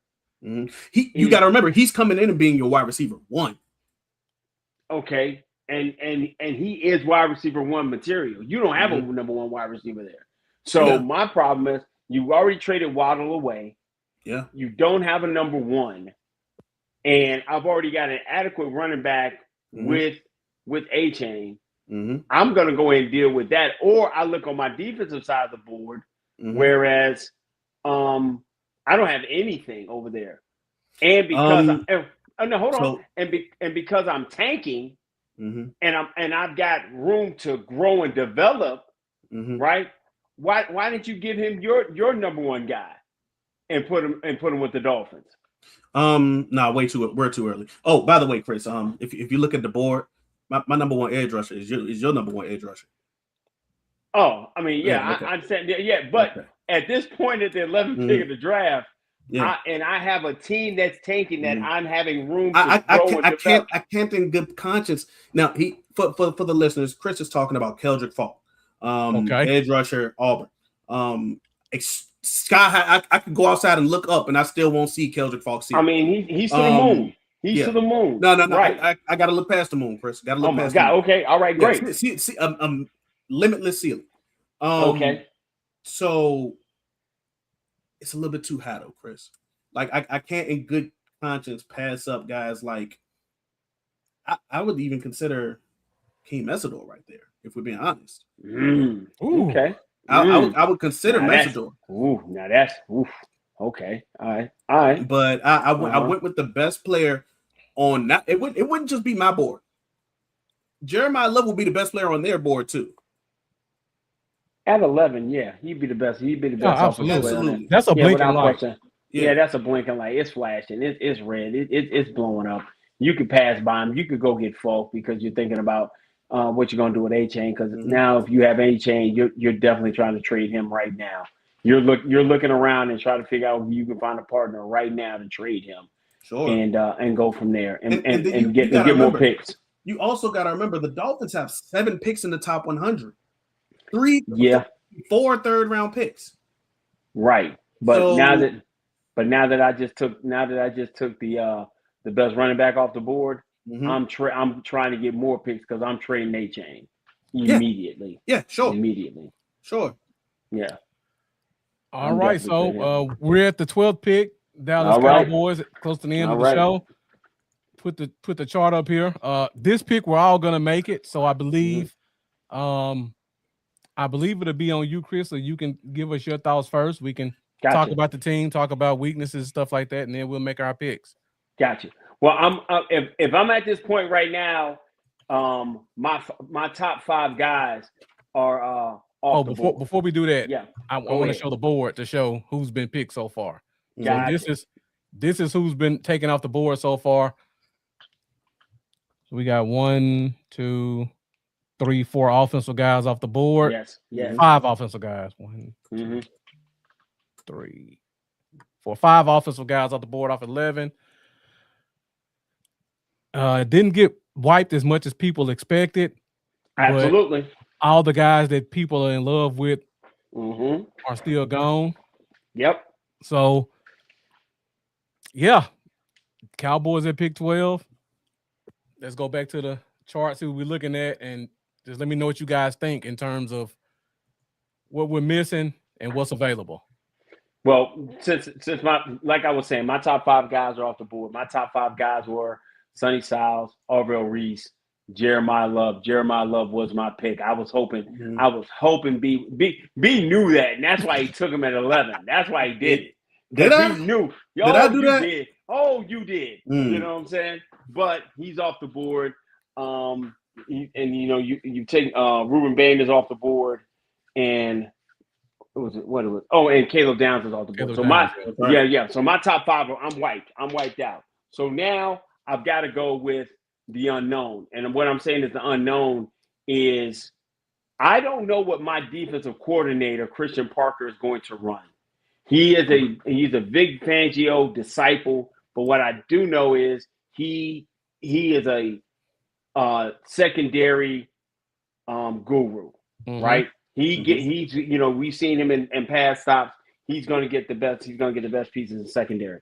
My secondary is at 1.5 pieces that I truly trust. We did a show before where Bluff was on us on our channel at Frankfurt Football, and we talked about Thompson, the safety out of Arizona. I trusted him.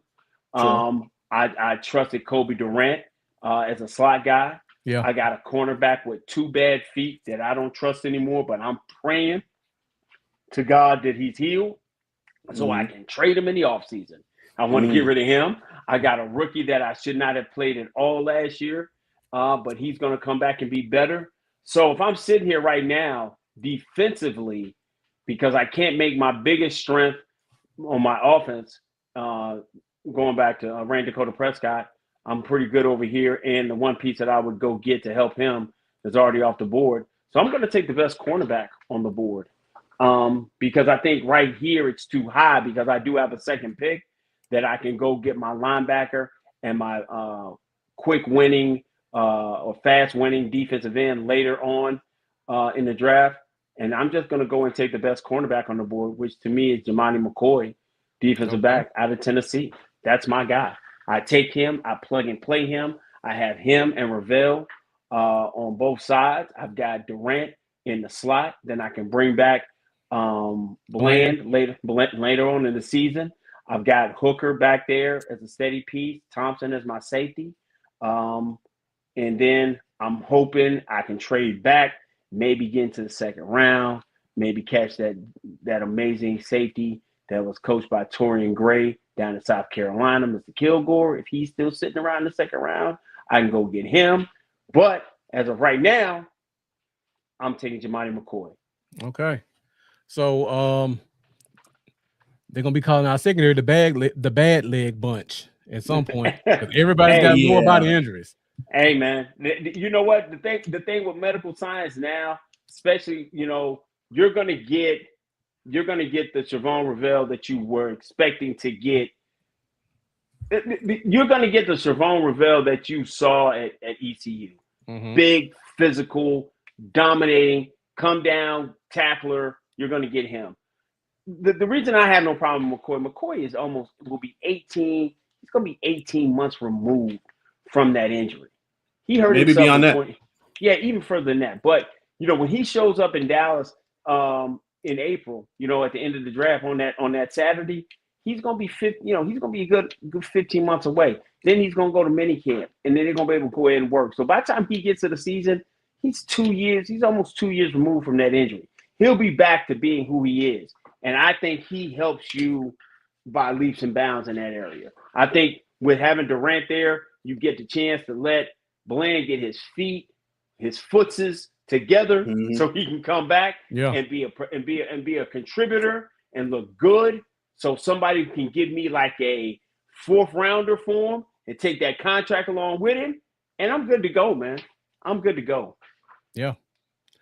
Jeff asked the question, what's the best available? According to ESPN, right now, the best available are Makai Lemon, Kenyon Sadiq, Jordan Tyson, Monroe Freeling, and McCoy, which was just taken. Yeah. And on in those my positions, board, the best available would be, and I'll do this in order. Jermad McCoy, Makai Lemon, Vega Ioane, Kenya Sadiq, Dylan Thieneman, and Akeem Mesidor. I think I named 5 players right there. Okay. Right. That was in order. Yeah. Only one of them were a 1st-round graded player, in my opinion. Right. And that's McCoy, right? McCoy. Yeah. Yep. Absolutely. So the way the draft fell too, it fell in the way it even, just us doing this on the fly, us just sitting here and talking through it. You are gonna get wiped out of those 5 guys, at least my 5 guys. You're gonna get wiped out. Mm-hmm. Okay, my 5th guy is probably not many people's 5th guy. Jeremiah Love makes you beautiful, but if you turn around and you're still in need of a pass rusher, and you'll be able to go get a pass rusher later on. But go ahead and help out your defensive coordinator by getting him another one of those pieces that he can work with. And I'm inclined to agree with you, Chris. When Jermad McCoy was last on the field, he looks like he would be the best cornerback in this draft. Absolutely. So you can't go wrong there. Akeem Mesidor, I don't care if he would be the oldest person in this show right now. If he was a guest on this show, he improves your team today. Akeem Mesidor improves your team today, so I wouldn't be opposed to taking him. Dylan Thieneman. Here's the thing that I have to ask myself about him. Okay. Is the gap between Caleb Downs, Dylan Thieneman, and then who's my next greatest safety? Emmanuel McNeil Warren. Is the gap between those 3 guys so large that I would feel compelled to take Thieneman here at 12? And I don't think it is. Of course, the gap between Downs and Thieneman, that's one thing.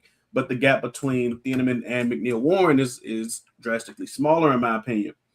So I think that I would feel inclined to just be a little patient with safety. I'd agree with Chris. I would take the last first round graded player because, like I said, I only have 13 first-round graded guys. And you had 14. You had 14 the other day. Man, I reevaluated. Man, I reevaluated. I pushed Vega Ioane down to the top of the 2nd round. This is when you have too much time on your hand, chat. Possibly. This is when the draft is like too far away, and you've been doing this for so long. Now we kicking people off. But okay, I'm with you, buddy. Hey, man. But yeah, Chris, I agree with you. I would go with Jermad McCoy. It is kind of unfortunate that you get stuck with like guy who's rehabbing, from an injury still and stuff like that. But I think that it's been long enough, and we were able to get a little bit of relief at his pro day, seeing him move around a little comfortably in a straight line, not necessarily in routes and whatnot. And it was still athletic at that. So it wasn't like exactly. Listen. My thing is, the one thing that he has that you said was more than anything is time. There is time. From the time he hurt himself, had a full year to get back, could have came back and played last year, decided not to, and to get that time here to get fully 100% healthy. His 24 tape is absolutely amazing. He is everything you want: sticky, long, fast, physical, tracks the ball. He does everything you want. So I love that. And Dallas hasn't had a no-fly zone kind of secondary. Man, shoot. I don't even want to go back that far. Yeah, maybe. You know what I'm saying? I mean, what with Newman? Oh, with Newman and talking about with Newman and Henry? No, I said 97. Oh, you said 97. Okay, shoot. Oh man, 97. Okay, yeah.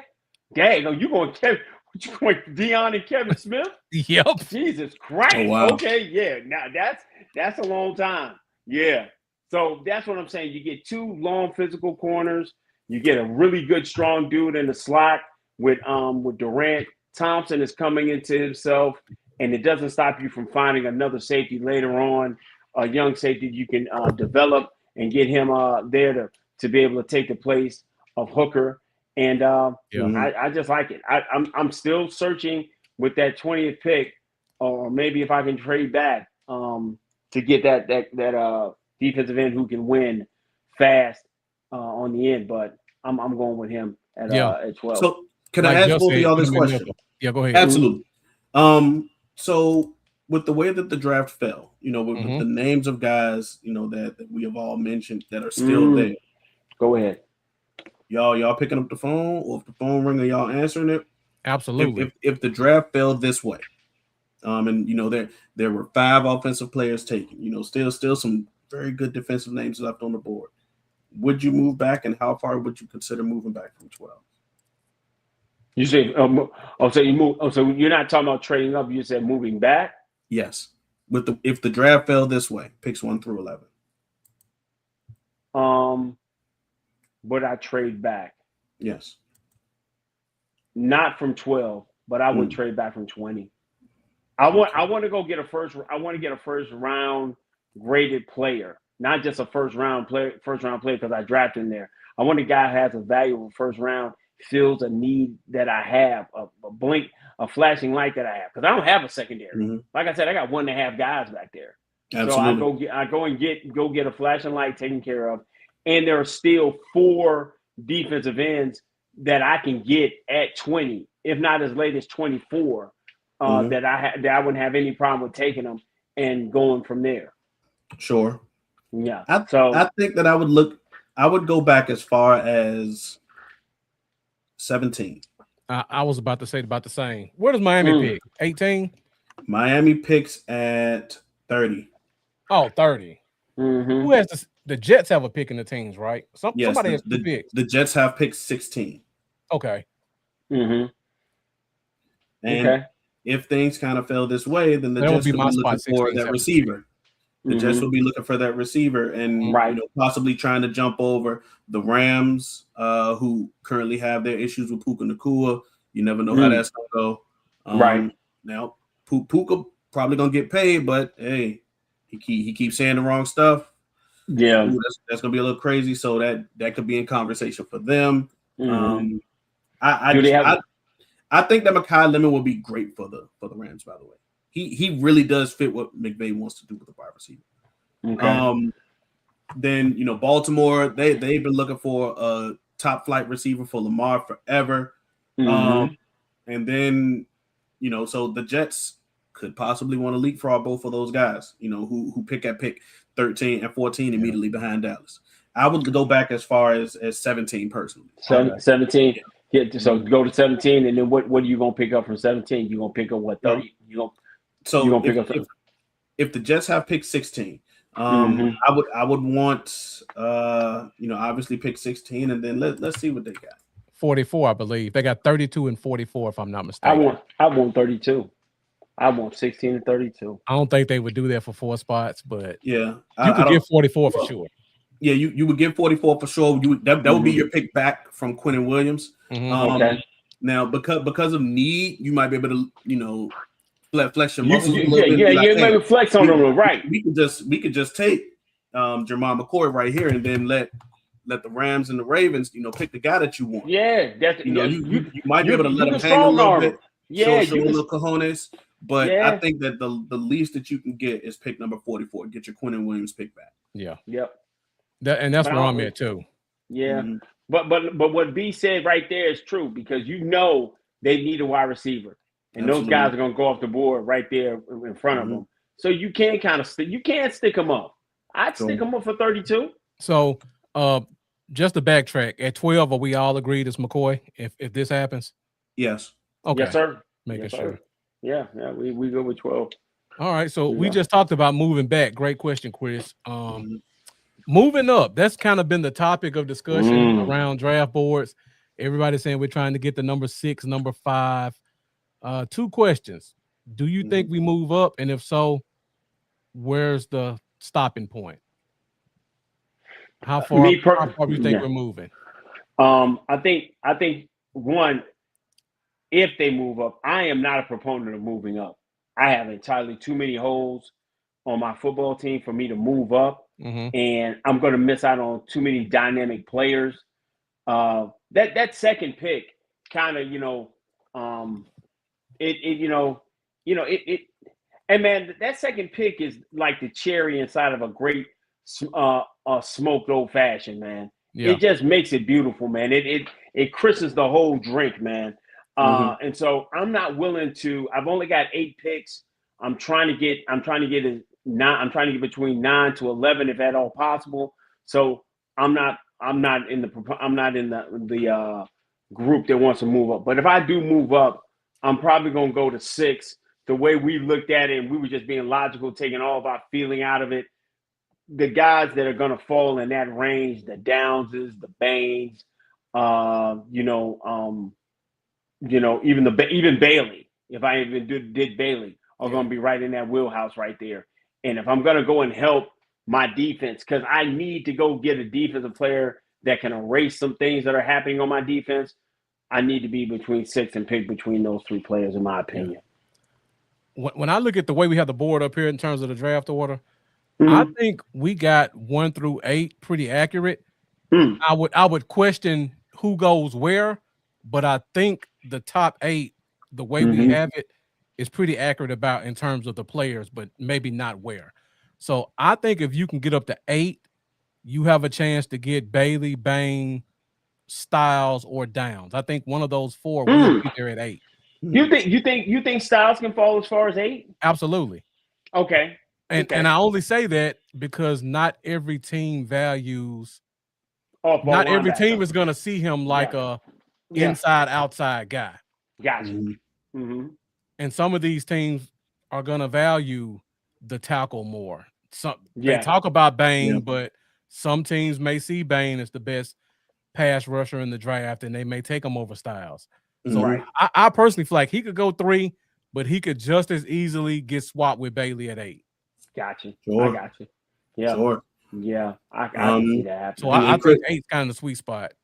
And so when I think about where would be the area, like the Cowboys obviously have intense needs of linebacker, like you talked about with Sonny Styles.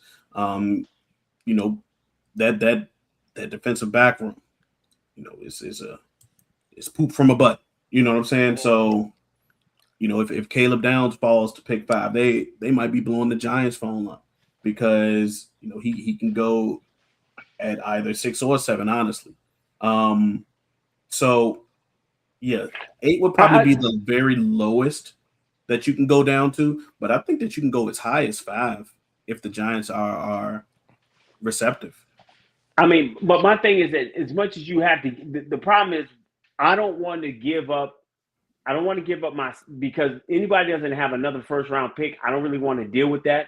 And I'm definitely not in the business of trading away any more future picks. I'm already in a position right now. If I'm looking at 27, I'm going to lose one of those first round picks because whichever was worse is going automatically to the Jets, right? Yes. Yeah.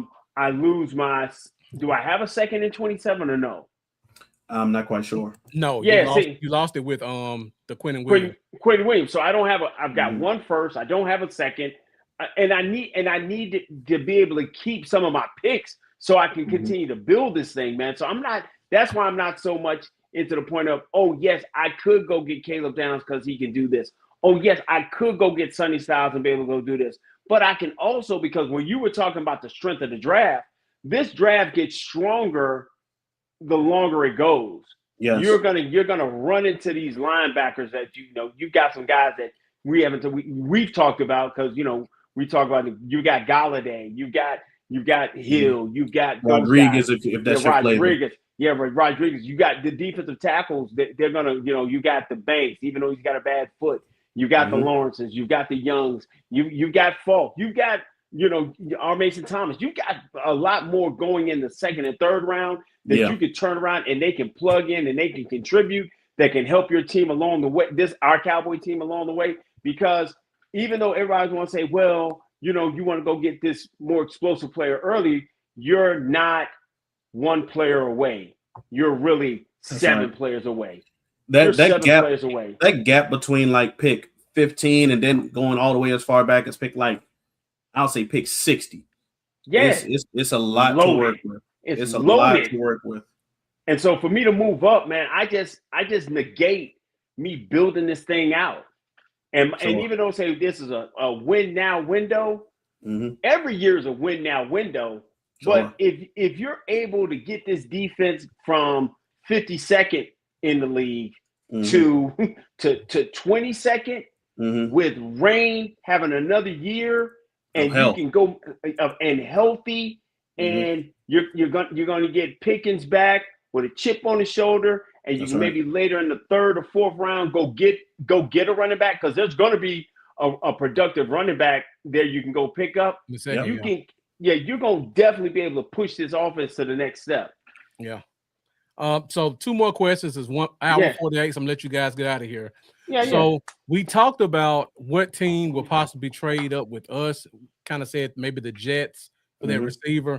What team behind us would possibly kind of leapfrog over us to get a player? Ooh, that's tough. Not even a player that we want, but who's the team that's kind of behind us who may want to try to get into the top 10 to get a Bailey or a Fano or Tate or Love? Because we got Love at 11. I could see once again, we pick at 12. Miami's a team that needs a receiver, but they have a second first round pick. You have a lot of these teams that don't. The Rams don't have a second first round pick. The Ravens don't. The Jets are in need of a receiver and could be fighting with them. So the same battle that we were talking about, where a team may want to move up to us, a team may want to move up to Miami, and go and get one of these receivers as well. Or you could be looking at one of these teams that might need a running back, like the Vikings, or did the Steelers sign a guy in the offseason? I'm not sure if they did. That could be one of those teams that they did, but it doesn't stop you from getting Love. I just can't think of the name right now. Yeah. Oh, they signed Rico Dowdle. Okay, cool. So wow. Anyway, so you could see one of those teams, possibly moving up and getting Jeremiah Love. Now that would be really high. That would be a huge trade from 21. But I could see a team like we mentioned, the Rams, the Ravens, the Jets, or the Vikings moving up and getting one of those offensive players from the Dolphins. And the Dolphins, if the Jets gave up 16 and 33, how far up do you think that gets them? They get them back in the top 10? 16 and 33? First pick in the second? That would get them to 11. Oh, that get them 11. That would get them to 11 for sure. You talking about the Jets? Yeah, the Jets. Yeah. Oh, shoot, yeah. I mean, but that would get them to 11 for sure. That definitely get them to 11. But that would just be so that. But see, that's what I'm saying. You wouldn't even if you're smart, you didn't even have to do that. You could just trade back and go from 16 to 12. You know. Well, at that point, you're kind of splitting hairs right there because you're talking about the Dolphins and you're talking about the Cowboys. They pick one right after each other. Now, of course, me being a Cowboys fan, I would want them to do that at 12. Yeah, absolutely. But you know, if the bidding gets too high, you know, between these other teams that need a receiver in front of them, then they may just decide, hey, let's call before they even get the idea. One pick before that. Yep, they could do that. Yeah, and just pick back to back. Just go 11 and 12. Well, I could see that happening. But they're going but that's it. But that's what I'm saying. If Love is coming down the board like that, then because one of the wide receivers is hurt, I can see them. They could no, that is kind of intriguing. If anything, that's what nobody's talking about is the trade back. I believe the fit for the Rams with Mekhi Lemon is match made in heaven. Oh, you know, I think exactly that Mekhi Lemon is one of the receivers that really fits that archetype of what Sean McVay looks for. But they don't trade up to get that though. Yeah, they have to trade up. Possibly not. Like if Miami now Miami would realistically be the team that you're fighting. You know, I went with the best player on the board. They may go for the greatest need. And I totally understand that if they do. So you could be looking at somebody trading with 10. That's what I'm saying. That's why you took Jeremiah, you took Love at 11. Yes. I don't see Love going. I see them taking a wide receiver at 11, and then Love is sitting you dead in your face. And so what do you do at that point? You set it up, Chris. You set it up, Chris. Are you making your offense better and you just gonna score 41 points a game? Hey, no, or bro. Are you trying to help the weak area? Listen, bro. I'm knocking myself over to get to the podium and get Jeremiah Love. Okay, and then at 20, I'm gonna go make it do what it does. You know, I'm gonna go ahead and there's gonna be a defensive end there. I'm gonna find a guy there, but I'm gonna go to you said it in the round table when you were at Skywalker still. Jeff Kavanaugh gave it to me. I'm a PTB 2, hand that ball off to Jeremiah Love, and we're gonna go score 40. Now we gonna give up 28, but I'm gonna go score 40. Because I think Parker's going to be able to put enough together that we'll be able to be from the 59th worst defense in the football to be right around 27. Okay. We'll be around 27. Because the guy on that same panel said it's historically hard, damn near impossible to have the worst defense 2 years back to back. Yeah, that's what a friend of mine said. So I think if Parker's going to help me go from 59 to 27, Jeremiah Love's going to take me from 15 to top 5 offense in all of football. You're probably not wrong with that. Let me ask this question, and then we got one more. We'll close it out. This is a player question. How do you guys feel about Avion Terrell and Chris Johnson? I've seen both of them starting to get some love as mid to late first round guys. I wouldn't pick one of those guys in the first round. I'm not gonna lie to you. Okay. You don't like either one of them, B? I like them, just not in the first round. Wait a minute, hold on. At 22, you wouldn't take Chris Johnson or Avion Terrell? No. 27. No. You can go all the way down to 32. No. So you're basically saying they're not second round players? They are second round players, but so if I have hold on. B has the miss. Let me count. True second round players. Yeah, let me count. Ahead of them, I have, and I'll even say ahead of Avion Terrell because I have more in front of Chris Johnson. I got 10 players in the second round ahead of Avion Terrell. Okay. Right. Okay. So he's a true second rounder. Yeah. Chris Johnson as well. Chris Johnson's a third. No. Chris Johnson's also a second round player. Okay. I have 17 players in the first round ahead of Chris Johnson. Okay. All right. Okay.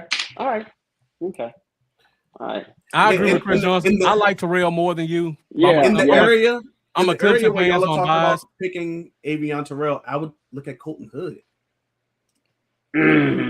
Really? Yeah. Why? Is it because he's I think a pure slot? yes. And also what Colton Hood gives you in the press. Hank, Colton Hood is extremely good in the press. I think better so than Avion Terrell by a noticeable margin. I couldn't argue with that. No, I ain't gonna fight you on that too much. I give you that one. Usually I have an argument for you, but no, I got it. I think Terrell's a better player still, but I Yeah. can't argue with that. I can't argue with that though. Yeah. Okay. What's the last one, Bluff? What you got for me, buddy? This is not a draft question, but it's been a lot of talk in Cowboys Nation, but there's been no talk about George Pickens. This was the question I had on the last show. What do you guys think? What do you guys think this silence means? Like,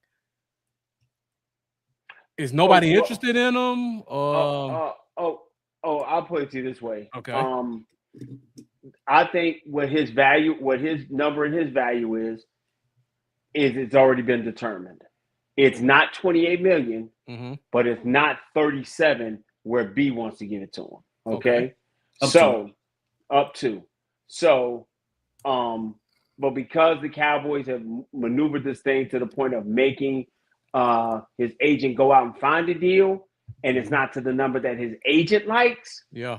The silence is we're going to have to play out on this tag. We're going to play out on this tag. And it's not what George wants. It's not what George wants to do, but it's going to get him 28 million this year. And then you turn around the next year. I think the tag goes up to, I want to say 30. Does it go to 30 the next year? I believe so. No, it'll be higher than that because because somebody else gonna get paid. Yeah, two more people will get paid. No, okay. It'll be the average of the 5 largest contracts. Okay. So let's say we'll probably have 3 over 40 by the end of the year. Okay. So if you do that, if you do that, then let's say it maybe goes to 33. 33. And you can tag him again, and he'll be able to get all his money up front. Okay. He'll still be relatively young because by that time he'll be 26 going to 27. Yeah. And then the Cowboys will go ahead and have moved on from him. I don't think the Cowboys are going to sign a long-term deal because of his agent. I don't think they want to deal with and not that his agent's a bad agent. And I've said this before on many shows. His agent ain't got no chill when it's his guy. He blows this thing way out of proportion. He's going to go 10 to 15% over the top guy. So he's going to take JSN's number, which is 42 million. Not that it's like if JSN's number this year is really 2 warm Gatorades and a used Gatorade towel. Yeah, this year's only making $5 million.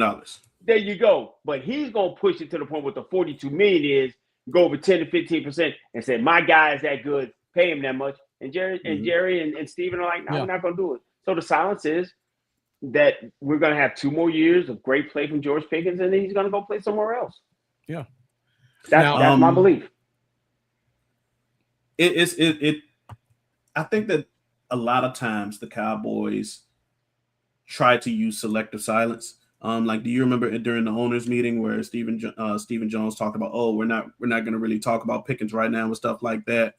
But then, just the other day he said, well, we haven't gotten any calls, for trades for George Pickens, as a way to put that out there into the ether, and use it to his advantage.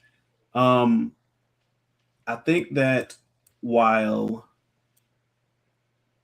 they've asked David Mulugeta to go out there and find a trade partner, they're rubbing their hands like Birdman with the fact that he hasn't been able to find anyone that has been willing to pay that price of 2 first-round picks, or just come back with a number. That's the issue.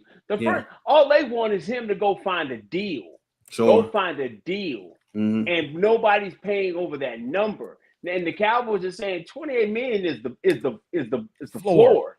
Is the floor. Yeah. You go find me something. If you find me something now, me personally, I don't believe he should get paid more than CD. You know what I'm saying? But the nature of the game. The nature of the game. Go find a deal. And because no one is giving Mulugeta a deal that he likes, that's why he's gonna play this. That's why it's gonna go like this. Yeah. He definitely does like to go out and get anywhere from 10 to 15% more than the previous guy. It just so happens that his previous guy was also JSN. Yeah. So he could be 12% if you just want to split hairs between 10 and 15. 12% would get you at $47 million a year. I don't think that any team is out there realistically paying any attention to that. So price could definitely have a huge factor. Now this could benefit Dallas. This could benefit Dallas and drive the price down a little bit. I don't think it's just driving the price down. There's just a point where you're going to stop because he's not better than your number one guy there. Sure. And I know you don't. CD has said all the right things, but once you give George 37, CD coming back saying, "What are you talking about? For the last 4 years, all I've done is gotten better and better and better and better. My numbers have been amazing the last 4 years. You're gonna have to come back to the table with me." And that just opens up a whole Pandora that I don't even have to deal with. I keep George here at 28. You probably do that next year regardless, by the way. What? Go back. CD might come back to the table regardless because after this season, he only has 2 years left on his contract. I mean, I would start. I would definitely start. When I look at the situation, like I agree with what you said in terms of the whole CD thing, but also on top of that, Pickens had a great year, but it's only 1 year. Lamb's giving you consistency. Jackson Smith and Jigba's giving you consistency. All these other guys are giving you 2, 3, 4 consistently good years. Right. So you can't come in and say, I want to leapfrog everybody else because I had one great year and then I make a bunch of excuses for the last 3. Sure. Gotcha. So personally, I think his best move would be to just sit here, be the model citizen, put together a second year, and then next year you said your floor is 33, but now I've got 2 years to compare to Jamar Chase at 4. Yes, sir. Yep. And his 2 years could possibly be better than Jamar Chase. Okay. You know what? I like the way you think about that, Buff. You're right. I've been a model citizen 2 years in a row. Right. You know, I show up. I don't get caught in Vegas at the casino showing up late. I got 2 years. I've been uber productive. I've been that great citizen. Now what's your excuse? There is no excuse. None. Go ahead and pay him. Go ahead and pay him. But it goes back to my adage, Bluff. I'm not in the business of paying $60 million to ball dependent people. You know what I'm saying? That's my problem. I'm probably gonna have to change my view on that, especially if he gives me 2 great years. But then again, the Cowboys may say, put him on the tag again and go draft his replacement. That would be the smart football decision to do. To do that. That would be the move I would make. Sure. Now, the other thing is I can't see his value off 1 year going from being a 3rd round pick to 2 first. There's no metric you can put out there to say he's worth 2 first when just last year, this same time, he was a 3rd round pick. And he was getting cut. You want to know why? Why is because that? today's price is not yesterday's price. But is it 2 first? Could be. Price, though? Could be. Nah. Now next year we can possibly make that argument. But this year I can't see you going from a 3rd round pick to being worth 2 first after 1 season.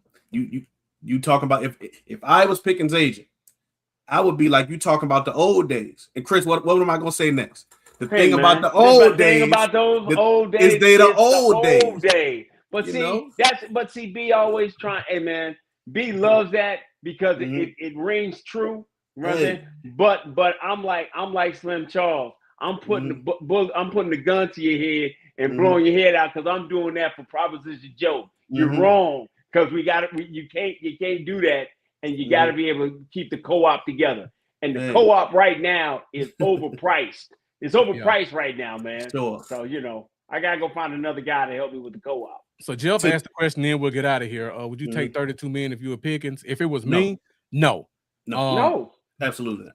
I'm betting on myself. I got a top 5 quarterback and a top 3 offense. And even if I'm the second guy, I'm still getting 130 targets. That's right. Absolutely. I'm going to wait, and there's at least a $36 million contract next year for me somewhere, even if it's not in Dallas. That's right. Yeah, there you go. It's somewhere somebody going to give you that. If he has 2 good years, somebody will give up 2 first. The first and a second at least. Yeah, I see, and that I think that's when it. But the problem is because he'll be to the point where the Cowboys will tag him again, and will the Cowboys do a first and a second? Somebody will give up a first and a second for him next year. Yeah, next year. If he Ain't nobody does. giving up. Yeah, I don't think anybody's ever gonna give up 2 firsts for him. I don't think anybody that's ever gonna be a give little up 2 firsts. tough. That's gonna, but a first and a second, they'll definitely do that. We brought up early in the show the Jets may be dumb enough to do it. That's the only team because they got 2 firsts next year, right? From the they got No, they got their first. They got their first and the coach first. And they got No, they got the Cowboys first. The Cowboys they got first. The Cowboys first. Ah, that's right. Yeah, they got the Cowboys first. So if they willing to do it, I mean, if they can't find a guy this year that they feel comfortable with and taking them up there, okay, just give it the first back that you know you're gonna give, that you're gonna be between which was the worst of the 2 draft picks. But my whole thing is this has been the best way they've handled anybody negotiation wise in a long, long time. Haven't drugged their name through the mud, hasn't tried to make them like they were malcontent. Hey, listen, make them go find a deal. Yeah. But and being that he was in the position he was at coming from Pittsburgh, it's really a slap back in their face because honestly, they should have signed the extension before he came. Because what you should have did is say, hey, George, listen, we're going to come get you. All right? But we want you to sign this deal. Hey, I want to better myself. No problem, George. Go let them go do what you got to do. Go find it out there somewhere else. See what I'm saying? Because we brought him into the best situation possible. We, like you said, we brought him with a top 5 quarterback. Yeah. And Randy's been able to make people look great. That's right. If he'd have went somewhere else, he would have been really. That was the really bet on yourself. Go out somewhere else. Yeah, you weren't betting on yourself coming here. You already had an established one. You were coming to be the number 2 or be the one of one. So it made it easier for you. Sure. I just think the Cowboys should have stood fast and went ahead and signed the deal before he got here. Because if not, they were going to cut him anyway. Yeah, absolutely. I see we got Jack Meeker joining us late. Another long time follow. Appreciate you tuning in. What's up, Jack? So normally I do an hour show, but conversation was so good we doubled. But it was great conversation. The views stay consistent, no doubt. So shouts out to everybody who was watching. Thank you guys for joining us. I hope you guys enjoyed the content. Before we get out of here, let the people know where they can find you at, when they can find you at, and what you got coming up. And we are Frankly Football. Me and Brandon. You can find us at Frankly Football on YouTube. Find us at Frankly Football on Twitter. We try to get out here 3 times a week. Definitely going to be able to do that. Next time you'll be able to catch us will probably be next week when we'll be doing our first and only mock draft. Just like you, Bluff, we're gonna do one. We're gonna do all 7 rounds for the Cowboys. We probably gonna fight, because B want to do some elaborate trade scheme, backdoor Ponzi scheme, and get about 12 picks. And I'm like, B, that ain't gonna happen. It can happen, B, but it can happen. Yeah, and that's what's gonna happen there. But you can always find us there, man. We love football. We have a couple different models that we believe and hold to be true. Coaching matters. Teams suck at drafting, and the Cowboys are the greatest football team in the NFL. That's where we're at, man. I always say, man, we're like the 2 guys. We're the 2 guys that are at the rib shop. B's in the back cooking. I'm the guy up front negotiating, and you can't get 15 cents get some soda in your hand for 15 cents a cup. I'm gonna get you up out the store, but that's what we do, and that's how we get down. Thank you, Bluffer, man, for kicking it, for just being a great dude, man. We always love having an opportunity to sit down and talk to you. We follow your content, man. You're doing a great job on with the Fifth Quarter podcast as well as the DC4L family, man. We definitely gonna make sure you get over there and log in and kick it with the family over there. Yeah, appreciate you guys joining me tonight. Definitely was a great show. Always a huge supporter of you guys as well. Love following your content. Thank you. So I'm just like them. You guys can find me every Wednesday night, 8:30 Central Standard Time. No doubt. I will be doing my one and only mock draft next week. So I'll do one draft where I go with what I would do. Then I do one with what I think the Cowboys would do. And then I try to compare them. And then we'll roll into Thursday night for the first round of the draft. So we got a lot of content coming up. Got some post-draft shows. Yes, Hit though. that second wave of free agency. So Yes, we'll have sir. free agency talk as well. That's right. Undrafted free agency as well as NFL free agency. So Yep. we got a lot of football to still talk about on That's both true. shows. Make sure you sub these guys. Make sure you follow them. Make sure you follow us as well. I hope you guys enjoyed what you saw tonight, and we'll see you next week.